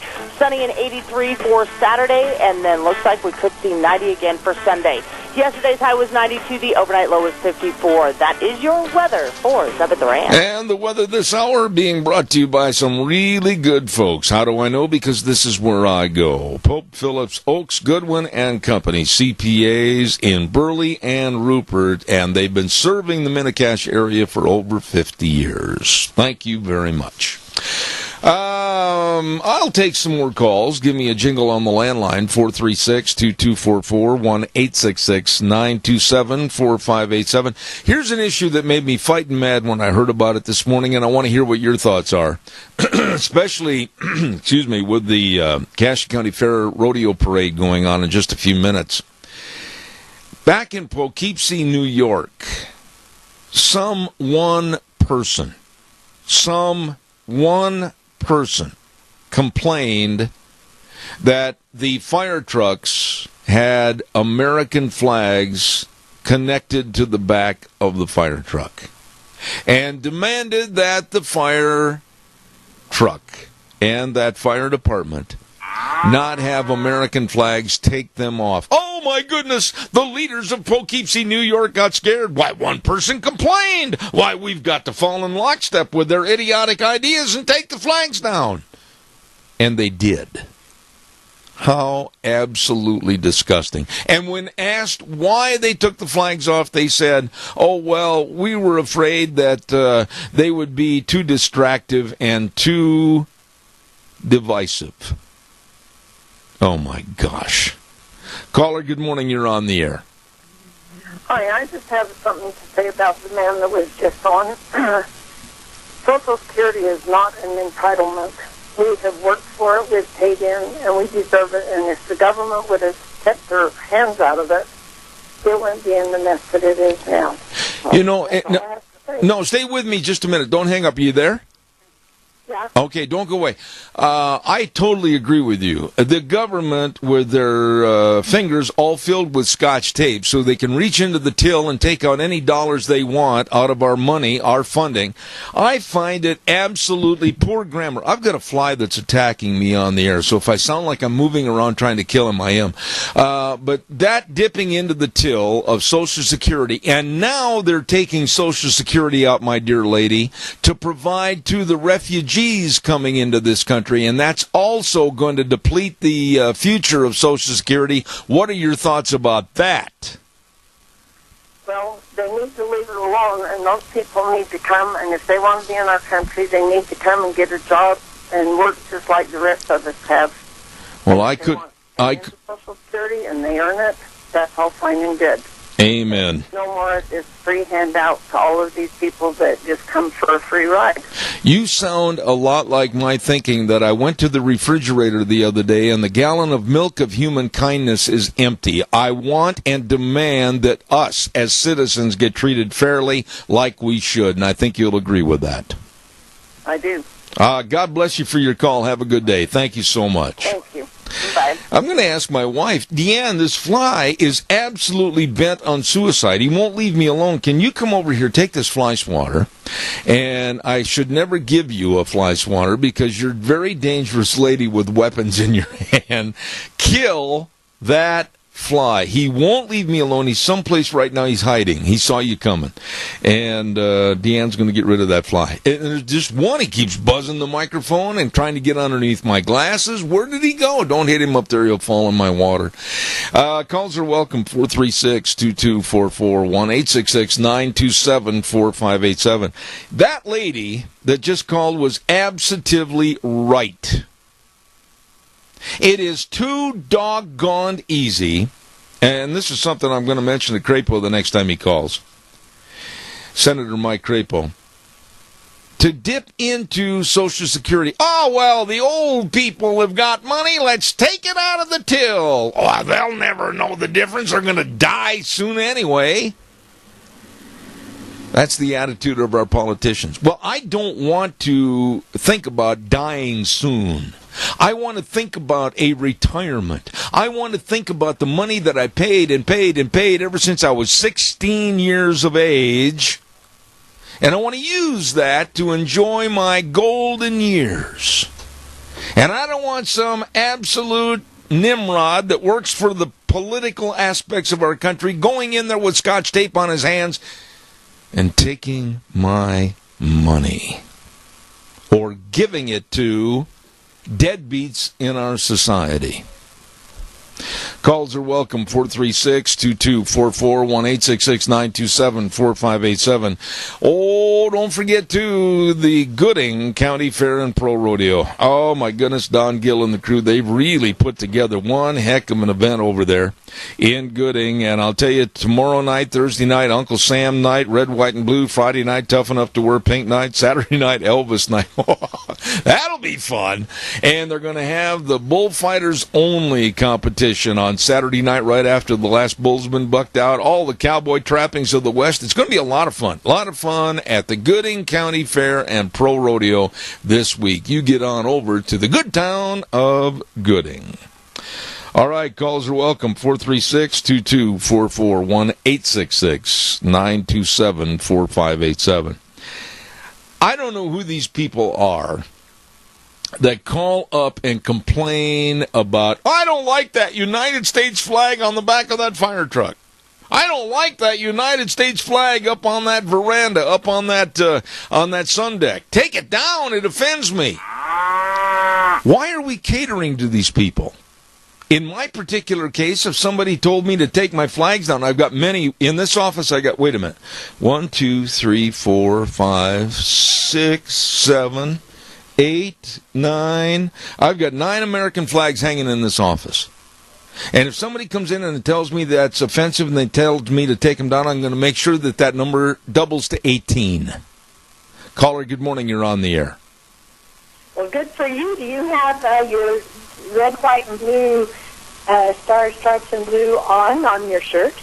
Not right now. As a matter of fact, I got to tell you something. I was a little bit late getting ready for the program this morning, Chris, and normally because it's on camera worldwide, I try to dress up with a nice shirt and look real nice and everything, at least from the upper torso. This morning I've got an old ripped black T-shirt on, and I'll be honest with you, lady, I was in a hurry and I couldn't care less. Well, at least they know that you have a normal wardrobe. Yes. Hey, the problem with Americans, we do not show our colors often enough. I agree. And if nothing else, you actually ought to be fined for not having an American flag somewhere in your house or on it. Because if we don't fly our colors, they're going to turn blue. Absolutely. You know, Chris, let me ask you this quickly. I've only got a minute left. If somebody walked up to you and said, I drove by your house and that flag is extremely offensive and I want you to take it down, or my group's going to picket you and they're going to do all this kind of stuff, what would you do? Well, for one thing, I'd probably give them that 3-fingered salute, or however you do it. And the other thing is, if you don't like my flag, you must not like my country. Adios. Yeah. I am that kind of a person that if somebody says they don't like America, they don't like the flag, they find it divisive or whatever, I'm the kind of guy that's really going to have the hair on the back of my neck stand up. And if I said, like, I've got 9 flags in my office, I'm going to make the number 18. If they don't like that, then I'm going to double it to 36. I couldn't care less if they don't like the flag and they find it offensive. It's our country, our flag, and I'm proud of it. Mm-hmm. Well, I have had relatives here in this country since not very long after the Mayflower, and my dad and many of them served in the military. Because they loved this country, they were willing to let their lives be laid down for it. Amen. And I feel like the least we can do is fly that flag. Amen. So well stated. Chris, I always appreciate your calls. Thank you, and God bless you and your family. I got to run. Thanks. Bye-bye. All righty. Yeah, we got to run. And guess who's coming up next hour? Well, it is official. The Incredible Hulk from the Idaho State Fish and Game Department is going to be here, Kelton Hatch. I have no idea what we're going to talk about. I'm sure he'll tell me. I have no idea what kind of an area we're going to cover, but I'm sure he'll tell me. Stay tuned for the State Fish and Game Report coming up next hour. God bless you. Have a good 5 or 6 minutes. We'll see you back here in just a little bit.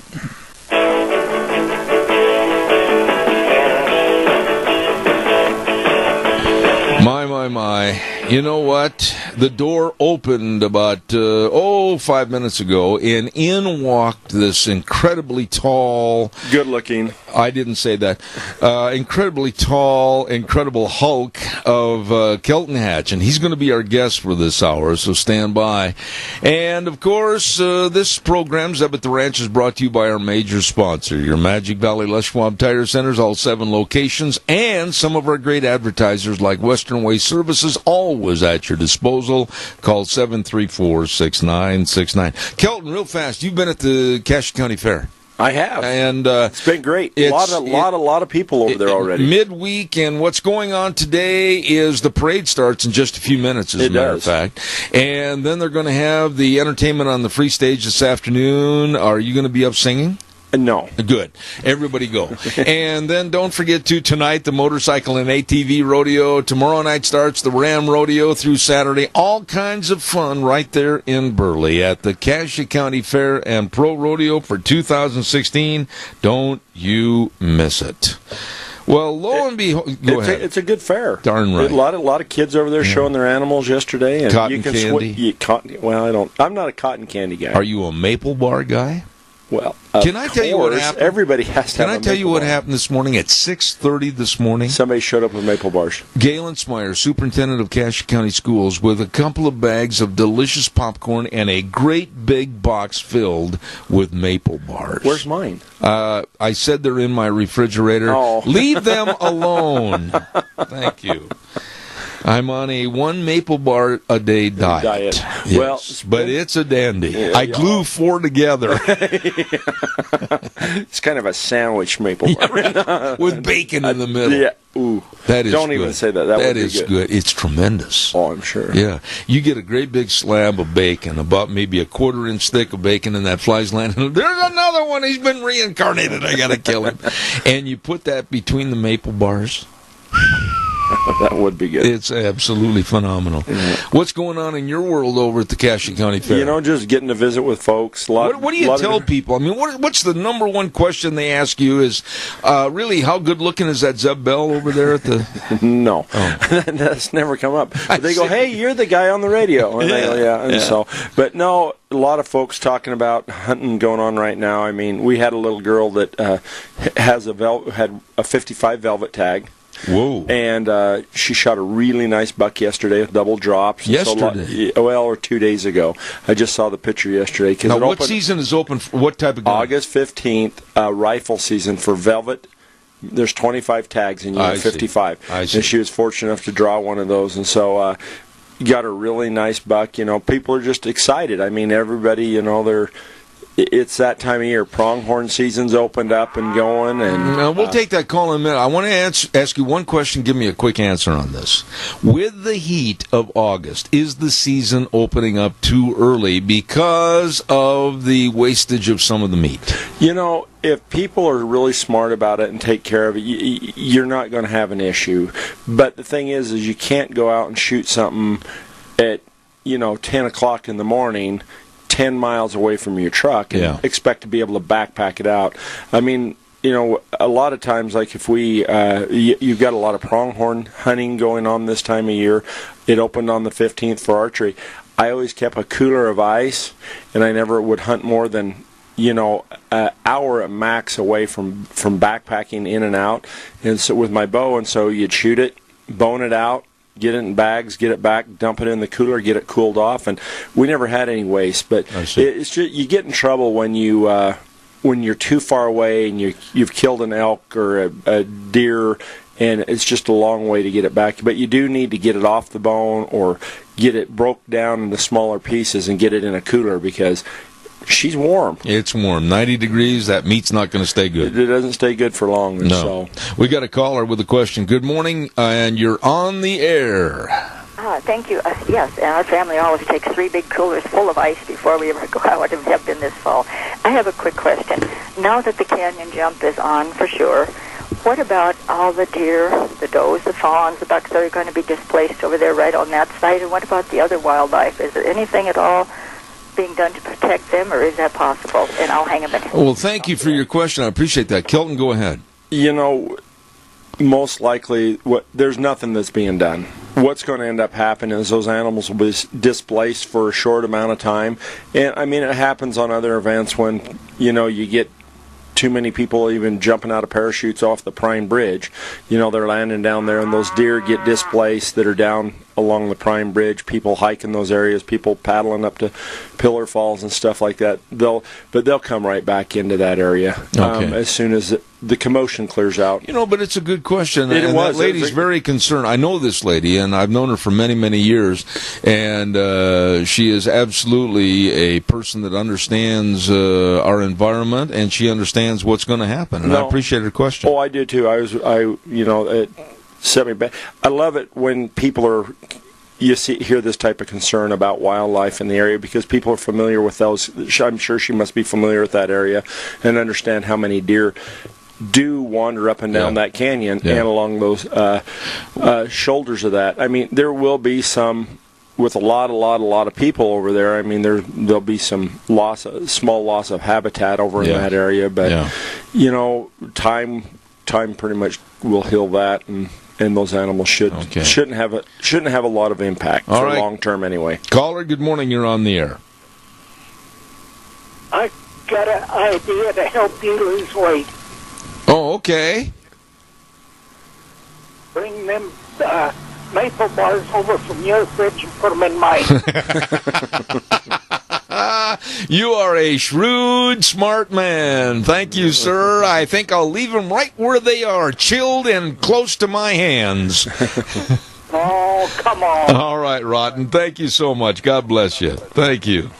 He's right. Okay, let's get underway. Hunting seasons are underway. Other than what you mentioned, what other hunting seasons are open right now? Well, I was going to run through a list here. I kind of was writing it down. Everybody's been asking me, one of the hot questions is for the second draw.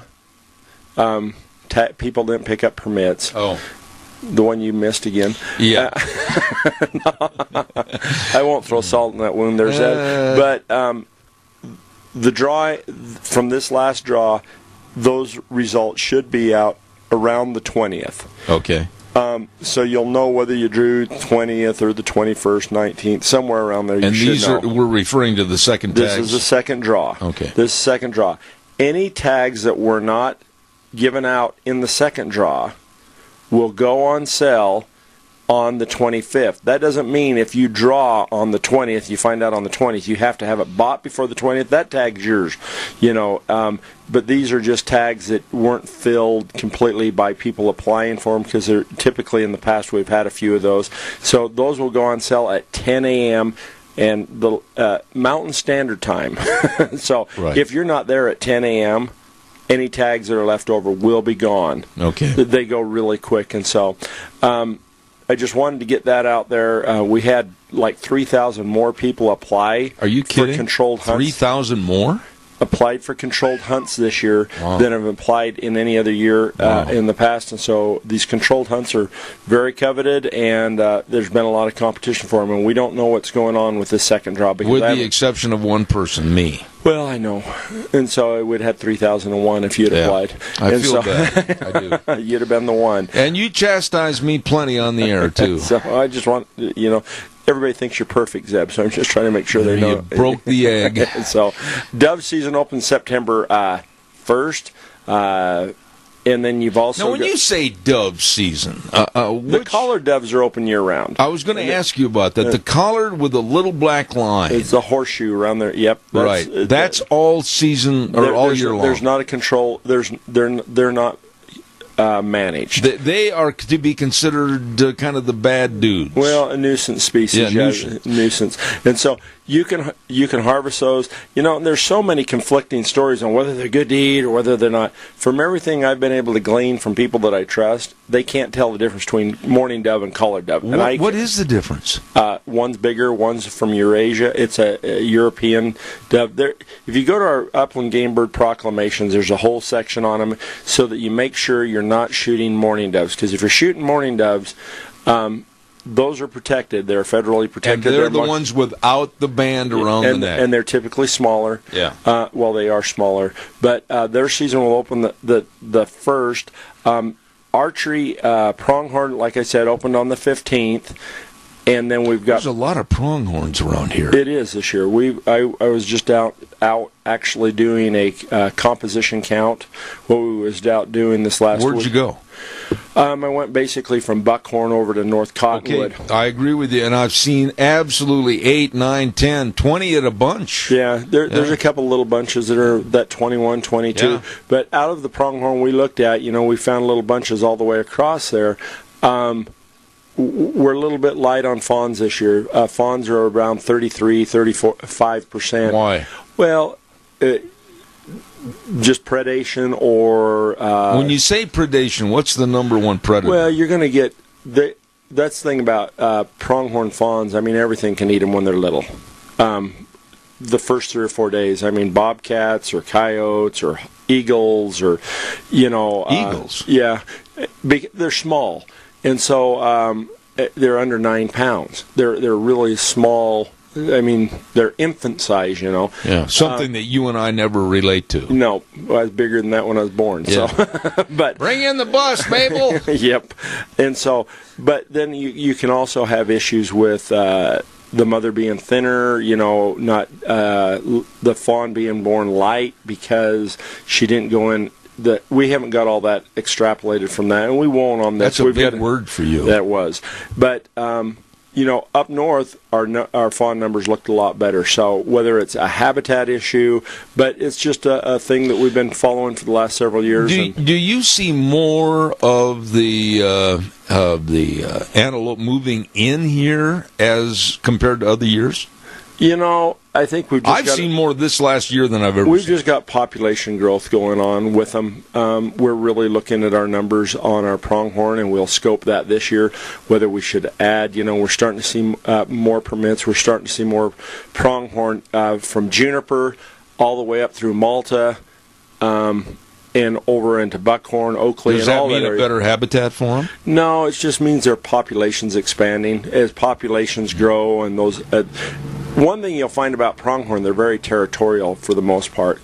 You'll have a buck in an area with a herd of does, and every year they're in that area with that herd of does. And, I can drive up in the South Hills or along foothills and just about find every herd of pronghorn just because I've been around them enough, and you see them. And so if you see them in that area, most likely they're going to be... It's kind of their backyard. It is. Yeah. And so, but, the overall numbers saw some good bucks and stuff, and so that's going on right now. But then the big one is our deer and elk archery season's open August 31st, so that's just, a couple weeks away. Yeah. And so that's going to be kicking off, and then you got forest grouse opening that weekend, and then you got wolf season and bear season kicking off on August 30th.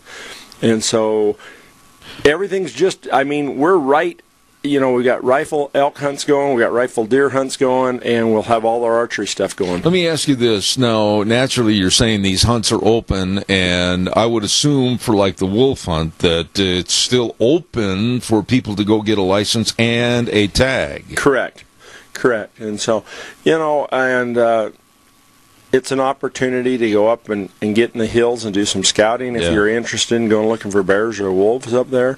I tell most people... That's what Davy Crockett did when he was 3. Yeah. Killed him a bar. Killed him a bar. I think that was an old wives' tale. Yeah, well, it was a song, too. Yep. So, but...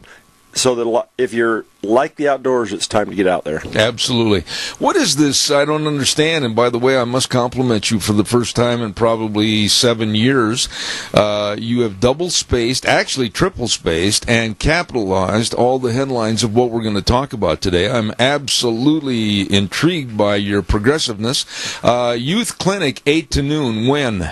Saturday. This Saturday. So I wanted to make sure that we highlighted this.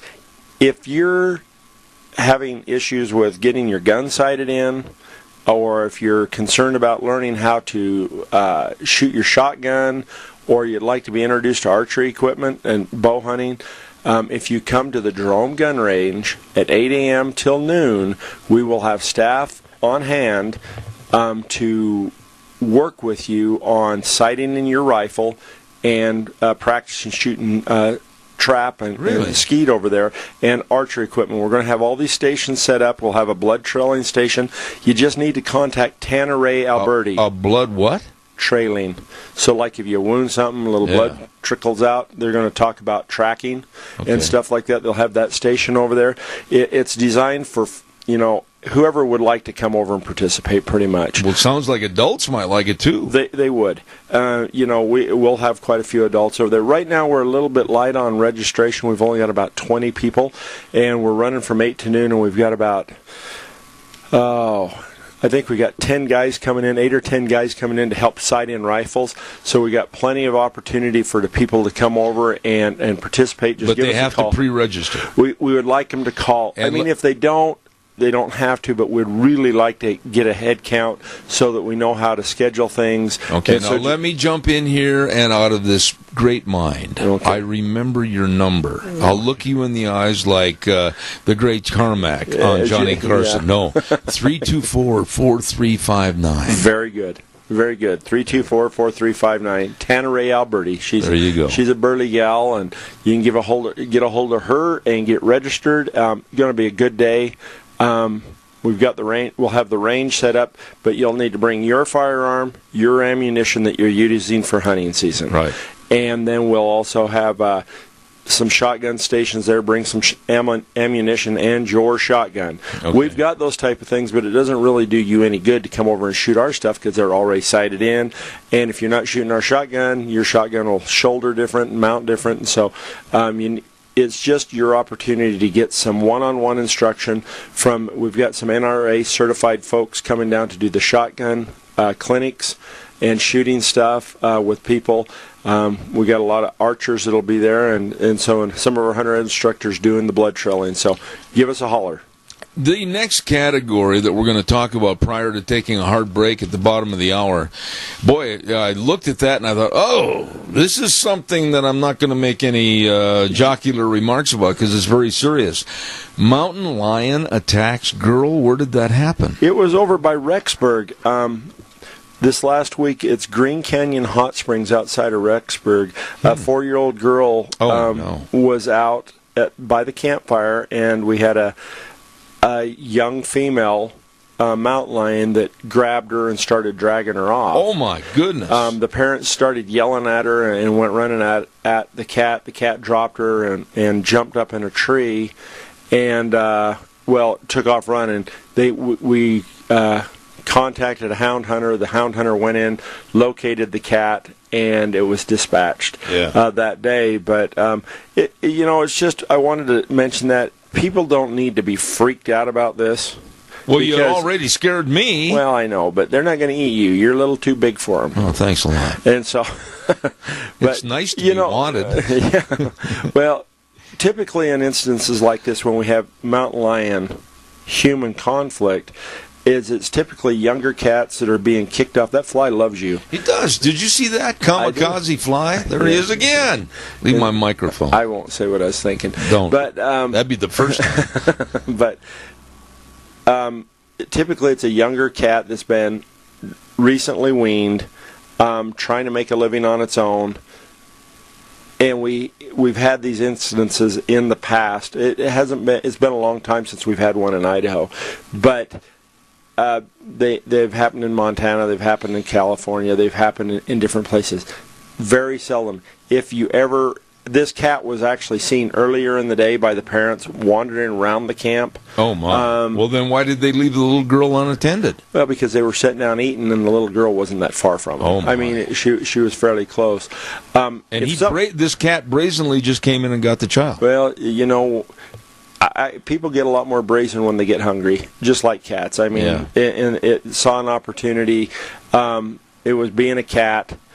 We don't want cats like that. It was going to be a problem issue. It's not like we could trap it and relocate it, because this cat's issue was it wasn't being successful hunting. Yeah. And so it was trying to find a meal. And so, but if you have something like this, always fight back with cats. Cats are not used to their prey fight back, and in those cases, we've just have never seen any anything. Let me ask you this. I have read, excuse me, many stories over the last 10 years, especially, and I can't give you chapter and verse on this, but I know you're familiar with the magazine, the Western Horseman magazine. I am. And I remember a story that was in there maybe 3-4 years ago about a New Mexico rancher that was out and had gone by some limestone crevices, etc., and the cat jumped on him, and the story comes back to mind. I believe the cat killed the rancher.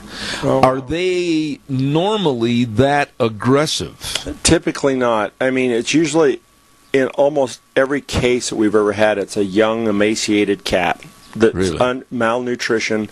That usually ends up getting in trouble like this. Every once in a great while, but we had a rancher over here out of Malta, Doug Freestone, that had been a cat came at him last year. Really? And he was down working cattle. He had talked to me about it. And there's a guy down in down out of Price, Utah, 4 or 5 years ago, that had another young cat that jumped towards him and his horse, and he was able to just knock it down.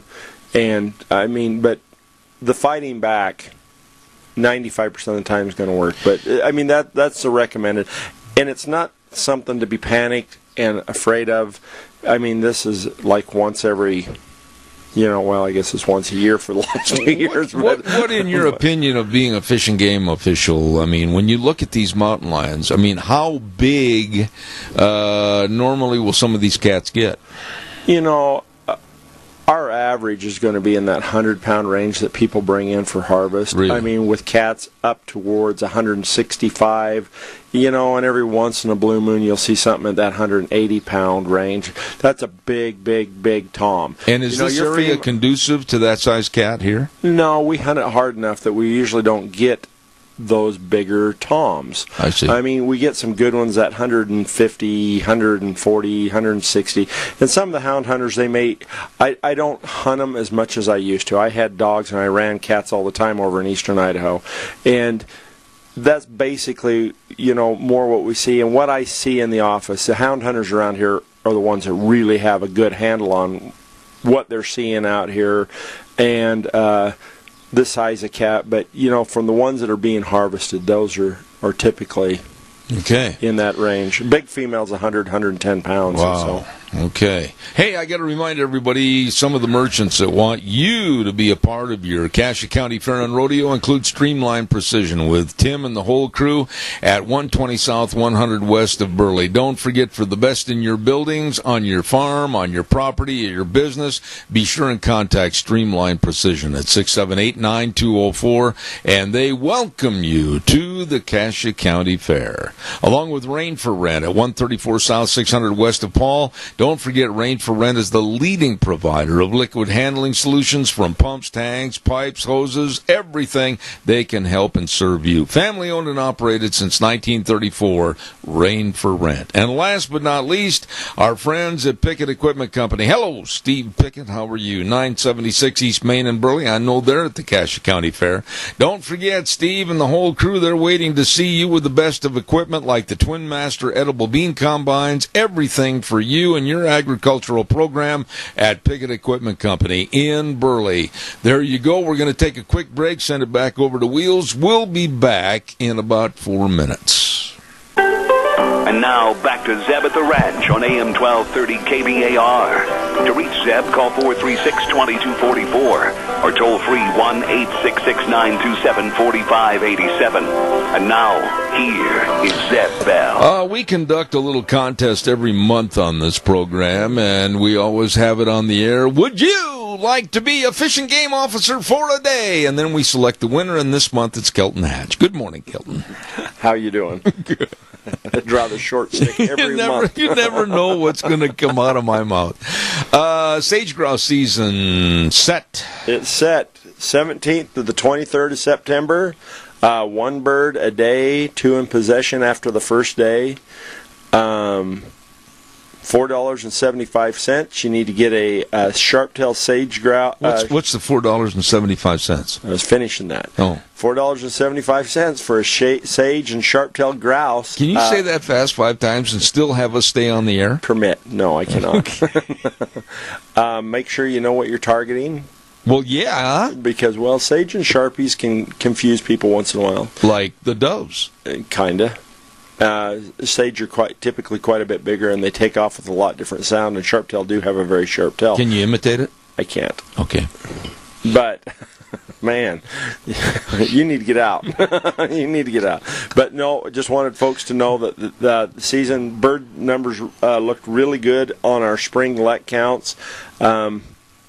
We had really good nesting success in some areas, and other areas wasn't quite as good, and so about par for the course. But really, we're anticipating another growth cycle for next year if everything holds together, and so. Which leads us to our next category, and I'm going to be very, very honest and very sincere about this. I am scared of this fire season. Oh, she's a hot one. I mean, if you don't believe me, head up towards Stanley. I mean, everything's on fire up around Lowman. But there is a lot of grass up here. There is, and so people just. This is kind of a two-edged sword. I mean, a two-pronged thing that I need to cover on this. Number one, when you're out and about, be really cautious. Oh, please. Be really cautious, because you don't want to be the one responsible for putting out that fire you start. It will be very expensive. It will be very expensive. Number two, you don't want to lose your hunting area, and so don't run around on your motorcycles and ATVs and UTVs without baffles, and don't park your vehicles on top of grass. There is some fire restrictions in place that you cannot be building campfires and cooking fires and bonfires, and so be sure that you're watching those regulations and be really careful. And then hunters, if you've got a permit for an area, it's time to get onto our Fish and Game website. It's fishandgame.idaho.gov. You can go to fire season maps, and it will show you all the fires and what's going on with your hunt if there's a fire in there. And so you can go to the Fish and Game website at fishandgame.idaho.gov and find out what's going on. Do you feel, and I don't want to, every time we say something... I feel all the time, Zeb. I know, a very, very soft-centered personality. But do you feel that we've really dodged a bullet so far in this area? We have, but it's about like this every year. I mean, when you really think about it, I mean, this is typically, I was just talking about it this morning with my wife, this week, every year I've been in the Cassia County Fair, has been high winds and thunderstorms and rain showers. And lightning. Yeah. And so, we are in that type of season. It's hot, it dries, it causes those storms over the desert. We start getting lightning. So, yeah, hopefully, if somebody sees the beginning of a blaze or whatever, what did they do? Who did they call? 911. Just get a hold of somebody and get it started. You can get to dispatch and they'll get the information out. But as soon as you see the smoke bellowing, you need to get a hold of them. Yeah, bellowing or billowing? Billowing. Yeah, billowing with an I. I like bellow. I know, but you like played football for Utah State. It's forgiving. Okay. So without a helmet. What's leather? They had the real ones, but they gave me the leather. Yeah, I know. And the throwback uniforms. Yeah. Blue-green algae. Is that yucky stuff? Okay, this, we was talking about mountain lions earlier. Yeah. This concerns me way, way, way, way more than mountain lions. We've had a couple dogs that have died so far from it. This blue-green algae, it looks like pea soup in these ponds. Pea soup. PEA. Yeah. Soup, like the kind you eat. And doesn't sound very good to me. But it can often smell bad. It will gather in eddies or back bays on lakes and stuff like that, in stagnant ponds. This algae will grow. A dog jumps in, swims in it. Cows and livestock drink it. It kills them. What? And so, if a dog swims in it? Yes. It gets on their fur, it gets into their lungs, and it kills them. It's a neurotoxin, from my understanding. Is this something new? No. We've had it for years. How come you and I haven't talked about it? We have. Oh. We have. I guess I wasn't paying attention. Possibly. We've got it right now in Mormon Reservoir. Really? They've got it in Fernie Lake up in Coeur d'Alene. They've got it over at the Lake Lowell and a bunch of lakes over outside of Boise, around Nampa and Caldwell. It typically pops up down around Salmon Dam and some of these other. Most every lake can have it. What causes it? Just the warm weather and lack of movement of the water. The water gets warm. And it's called blue-green algae. But just be very cognizant that we have it out there. That's another big word for you. It is. I'm trying to stretch your vocabularies up. And so, but be careful when you're out there. If you get it on your skin, you're out fishing. Well, you need to get it washed off. It can affect humans. Really? Yes. And so that's pretty serious stuff. Well, it is. It is. And so that's why I just kind of giving folks a warning out there. Just be cautious. If you get it on your skin or on your dog, get it washed off as quickly as you can. No kidding. And fish can be eaten that are taken from ponds. You read my mind. You are Karnak. I try not to read it. It's very disturbing. Short book. But really, you can eat the fish out of the water. As long as you wash them off good, you fillet them, and you don't eat the fat and the skin. But what about if you touch them when you're bringing them out of the water? Well, you need to get your hands washed off. I'd be cautious. If I'm fishing a pond, there's a big color green. Does it happen over here at Murtaugh Lake? It can happen in any lake. Really? Yep, or any body of water. And it's a bluish-green, blue-green, often referred to as looking like pea soup. Pea soup. And it can have a strong smell to it. It doesn't always. But you're not talking about yourself. You're talking about the blue-green algae, I see. That's why that fly was following you, if you're going to throw that out there. But no, seriously, I had not heard of this stuff. It's bad, dangerous stuff. And so, if kids go swimming, be careful.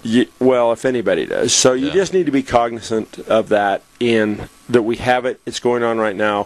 Things will change as soon as we get some winds and some rain and some, cooler temperature.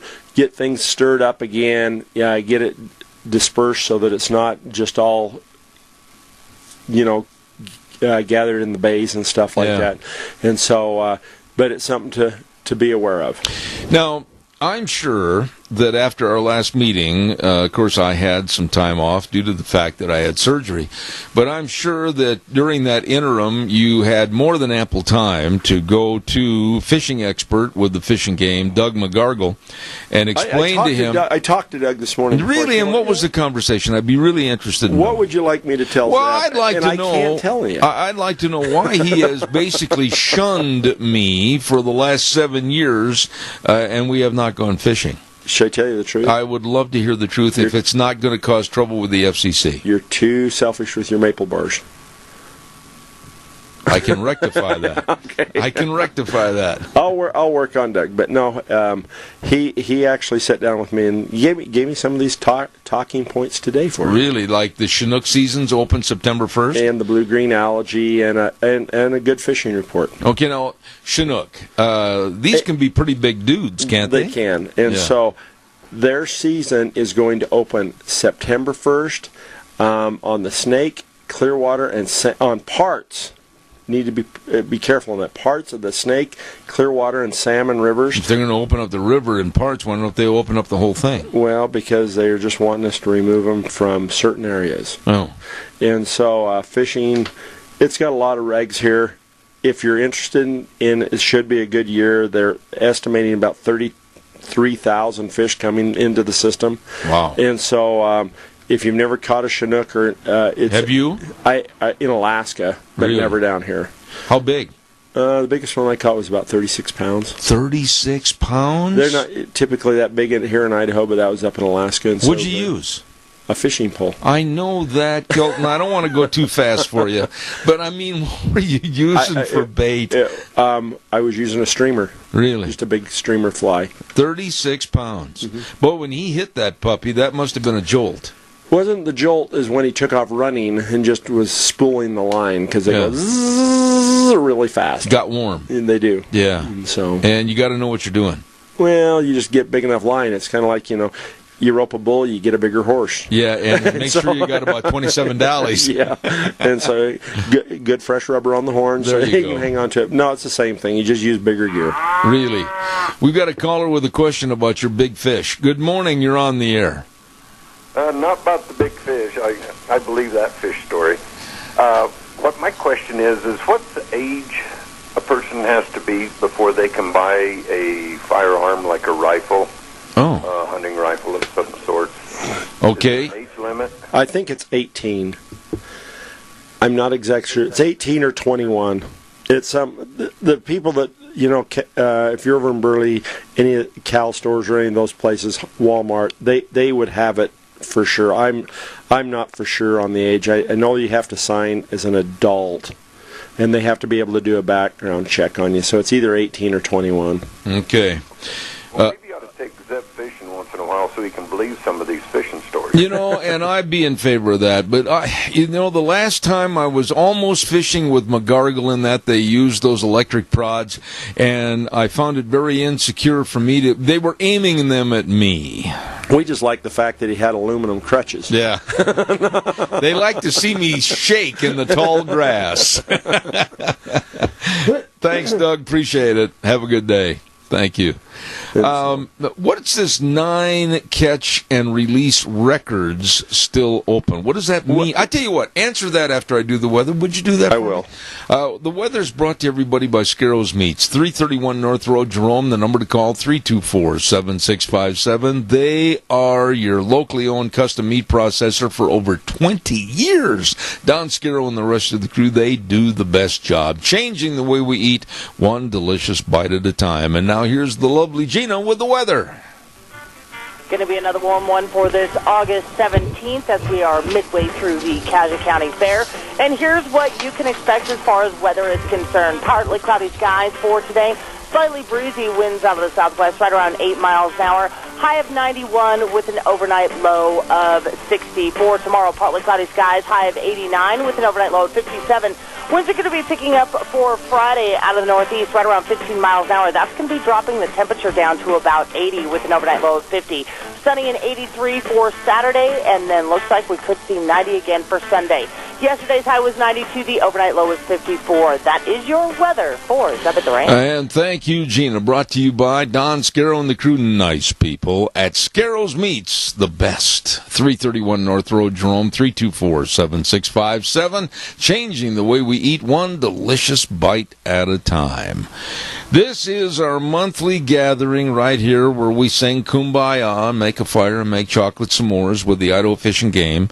And Kelton Hatch is here, not paying any attention to what's going on because he's reading some of his text messages on his phone. Emails, see if I'm missing something. Your microphone's crooked. I just thought I'd mention that to you. Well, thank you. It's not a personal problem. I like scooting it around so it whistles in. Have you had a speech therapist contact you? I need one. 9 catch and release records still open. What does that mean? Okay, this last year we started fishing catch and release records. So if you catch a fish, you can measure it and put it in the record book because it's the longest or biggest fish caught and released. So that people just don't, because there's a lot of people that catch fish that want to be able to participate in record books. Yeah. But the only record books we had ever had before were catch and kill records, Yeah. So you caught it. And so this allows people to catch a fish, measure it, and then release it. If it's still alive. Well, then it's called catch and keep, and it wouldn't be good for the catch and release record book. So if you take the hook out and you measure it and everything and weigh it, and then you put it back in the water and it just kind of floats funny, you better keep it. Well, you don't weigh them. You just can't measure them. Measure 'em. And so, so you have to be cautious with them. But the ones that are still open are tiger muskie. Muskies, are they here? Yeah, we've got them. You got them in Idaho? I didn't know that. They're normally a Midwestern Upper Great Lakes There's fish. just a couple ponds that have them. Really? They're a vicious son of a gun. Big old teeth on them. Oh. And then Lahontan cutthroat trout. Really? Bullheads. Tiger trout. Bullheads? Bullhead catfish. Really? Bullheads. You got big horns. Or what a tiger trout is a brown brook trout hybrid cross between a brown trout and a brook trout. Really? Golden trout, white lake whitefish, flathead catfish. Flathead catfish. They got a flathead. I see. And then splake, and that's a brook and a lake trout hybrid.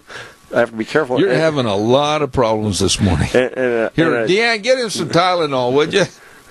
And a Gerald rainbow. A what? Gerald rainbow. Spell that. Gerrard.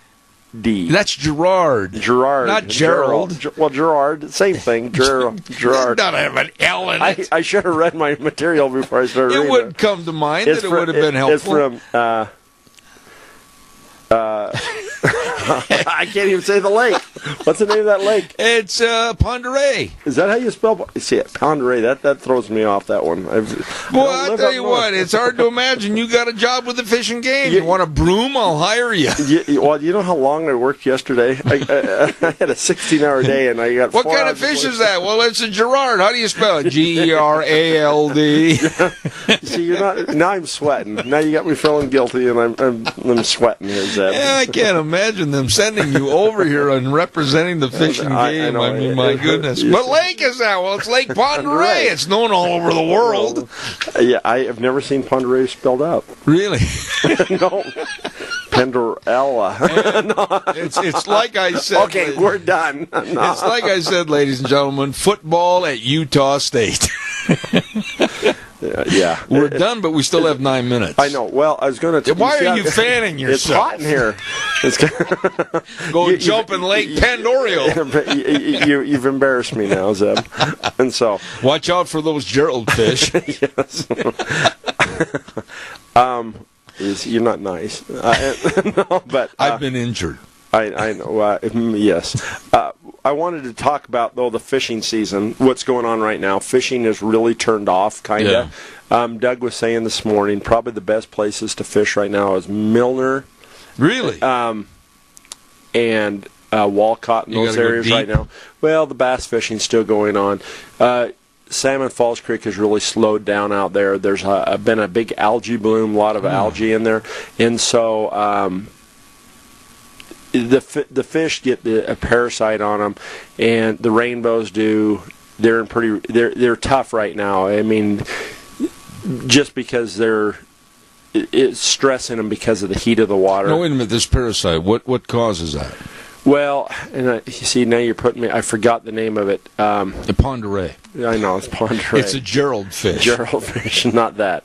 There's a parasite that attaches itself to the trout, and it gets a blood meal off of it. Then it detaches itself, and when it does, it brings this a red raspberry on it. Really? On the side of the fish. Is it? What if you catch it? Can you eat that fish or throw it away? It's typically just superficial on the skin. However, once the fish, the oxygen in the lakes get lower as it gets hotter, and so the fish are easily stressed now. There's not much activity going on. The walleyes even turned off quite a bit out there. So, I mean, there's still some fishing to be had. Streams are quite low right now. Again, water temperatures are up. Yeah. And so, probably the best are going to be for bass, some bluegill over there by Scott Stanton and Doug really worked hard on these ponds down at the State Fish Hatchery, the Riley Ponds. The bluegill fishing should be still really quite good down there. Good. And so there's a few things to get out and do and just get ready for hunting. They're a feisty little fish. Bluegill? Yeah, they are. Well, for as little as they are. You get them on light tackle, and they're fun. They are. They're really fun to catch. Well, they're good starter fish for kids. Are they native to the state of Idaho? No. They're not. They were brought in. I was going to say, we used to have a lot of bluegill and, what's that other panfish? I can't think of it. Crappie. Bluegill and crappie ponds back in Wisconsin. Mm-hmm. Yeah, we used to go fishing for those quite a bit. Yeah, you see, the first time I ever fished for them was about 10 years ago. Really? Maybe 15. On purpose, or just you were bored, or what? My kids were little. I see. And we went down to Twin Lakes because I was living in eastern Idaho at that time. Oh. So it was about 15 years ago. But you don't like to fish. You know... You don't have the patience. I guess I fish with so many kids because we took 3,500 kids fishing this year. Our fishing trailer's done. 3,500? And so... And how many hook marks do you have in the back of your head? Well, Bob Erickson and some of my staff that work the trailer are the ones that get those now. I don't fish with all of them as much as I used to. Really? I do a lot of the... I'm with about 1,600 of them, and then Bob will take on the rest of them. You must have the patience of Job. Well, I work with you, so... Bing, bing. Put that up on the board. That's a good one. It's not from working with the kids. No, that's a good one. That came straight from the fishing game man that knows all the Gerald fish in Lake Penderoro. See, that's where I get the patience. I will not be back next month on this show. Hang on, I got to sell some tires. Don't forget your Magic Valley Les Schwab Tire Centers, and of course, it's still travel time for this summer, and some of their best-selling tires are on sale right now. They've got the Eclipse tire for your automobiles that is on sale all season. Traction, smooth, quiet ride. You stop in and check it out at your Magic Valley Les Schwab Tire Centers, and while you're there and maybe headed to Aunt Martha's or Uncle Fred's or going out to catch some Gerald fish, don't forget free pre-trip safety check, a visual inspection of your tires, wheels, front-end components, brakes, shocks, struts, batteries, everything at your Magic Valley Les Schwab Tire Centers. They are the best. They treat you with respect, and they got the best in service to get you back on the road again. Stop in and see them today. Lane and Rupert, Dave on Blue Lakes and Twin, Mike and Buell, Mike and Jerome, the Twist family in Paul, Daniel on Poline in Twin Falls, and Randy on Overland in Burley, your Magic Valley Les Schwab Tire Centers. Now, next month on our visit with the Fish and Game, what we're going to do is something new. We're going to take a map of the state of Idaho, and we're just going to cruise around, and we're going to point out various places and say, Kelton, can you pronounce this? I can't. I've always had... Hooked on phonics was never my strong suit. I was not hooked on it. So, what fish is that? Well, it is a Gerald fish. Well, if they use real fish like rainbow... Yeah, I'm not going to forget this program. I am not. It hurts. And can you imagine the? I know you got me. I just hope I have a job when I get off. I was just going to say the hierarchy of the Fish and Game's going. I don't know him. He doesn't work here anymore. No, seriously, I want to wish you a very good end to summer. And we're going to be seeing you next month already in September. Well, I know. Maybe. Why? If I've got a job. No, and good luck at the Cache County Fair. Well, yeah, and if folks are around, please don't tease me about this, but you can stop by and say hi. I want to see how many people are going to go into the fair booth with the Idaho Fish and Game and say, would you please tell us what a Gerald fish is? I go, it looks a lot like Zeb. That's not funny. Fat little guy, isn't he? Anyway, thank you very much for being here this morning. I learned a lot about Gerald fish and where lakes are not named right. But have a good summer. They're not spelled correctly. Have a good summer. Well, summer's over. Basically. You know, I was just kids are back in school. I heard that Hanson's back in school already. What about Kimberly? Kimberly doesn't start until the 29th. Oh, my. And that's the same time Murtaugh, I know. And I don't know when Burley and Twin, but I think Twin's kicking off just around the 29th, and Filer's right after the fair. And so in Burley, I think I don't know, I can't remember, people was talking about that the other day. Well, go to the Cache County Fair and meet honestly, and I mean this, one of the nicest people, Kelton Hatch with the Idaho Fish and Game. Kelton, where's your booth? In the commercial building. Commercial building. We're on the north side near the north door. Okay, got you covered. Kelton that way Hatch, I can sneak out quick. With the Gerard fish that are supposedly, in his opinion, Gerald fish. Gerald fish. Have a great one. See you next month. Bye. All right. We'll see you tomorrow. Zeb at the Ranch on KBAR 1230, streaming live on the internet, zebbell.com. And remember, the way things were, the way things ought to be. God bless. Have a good day.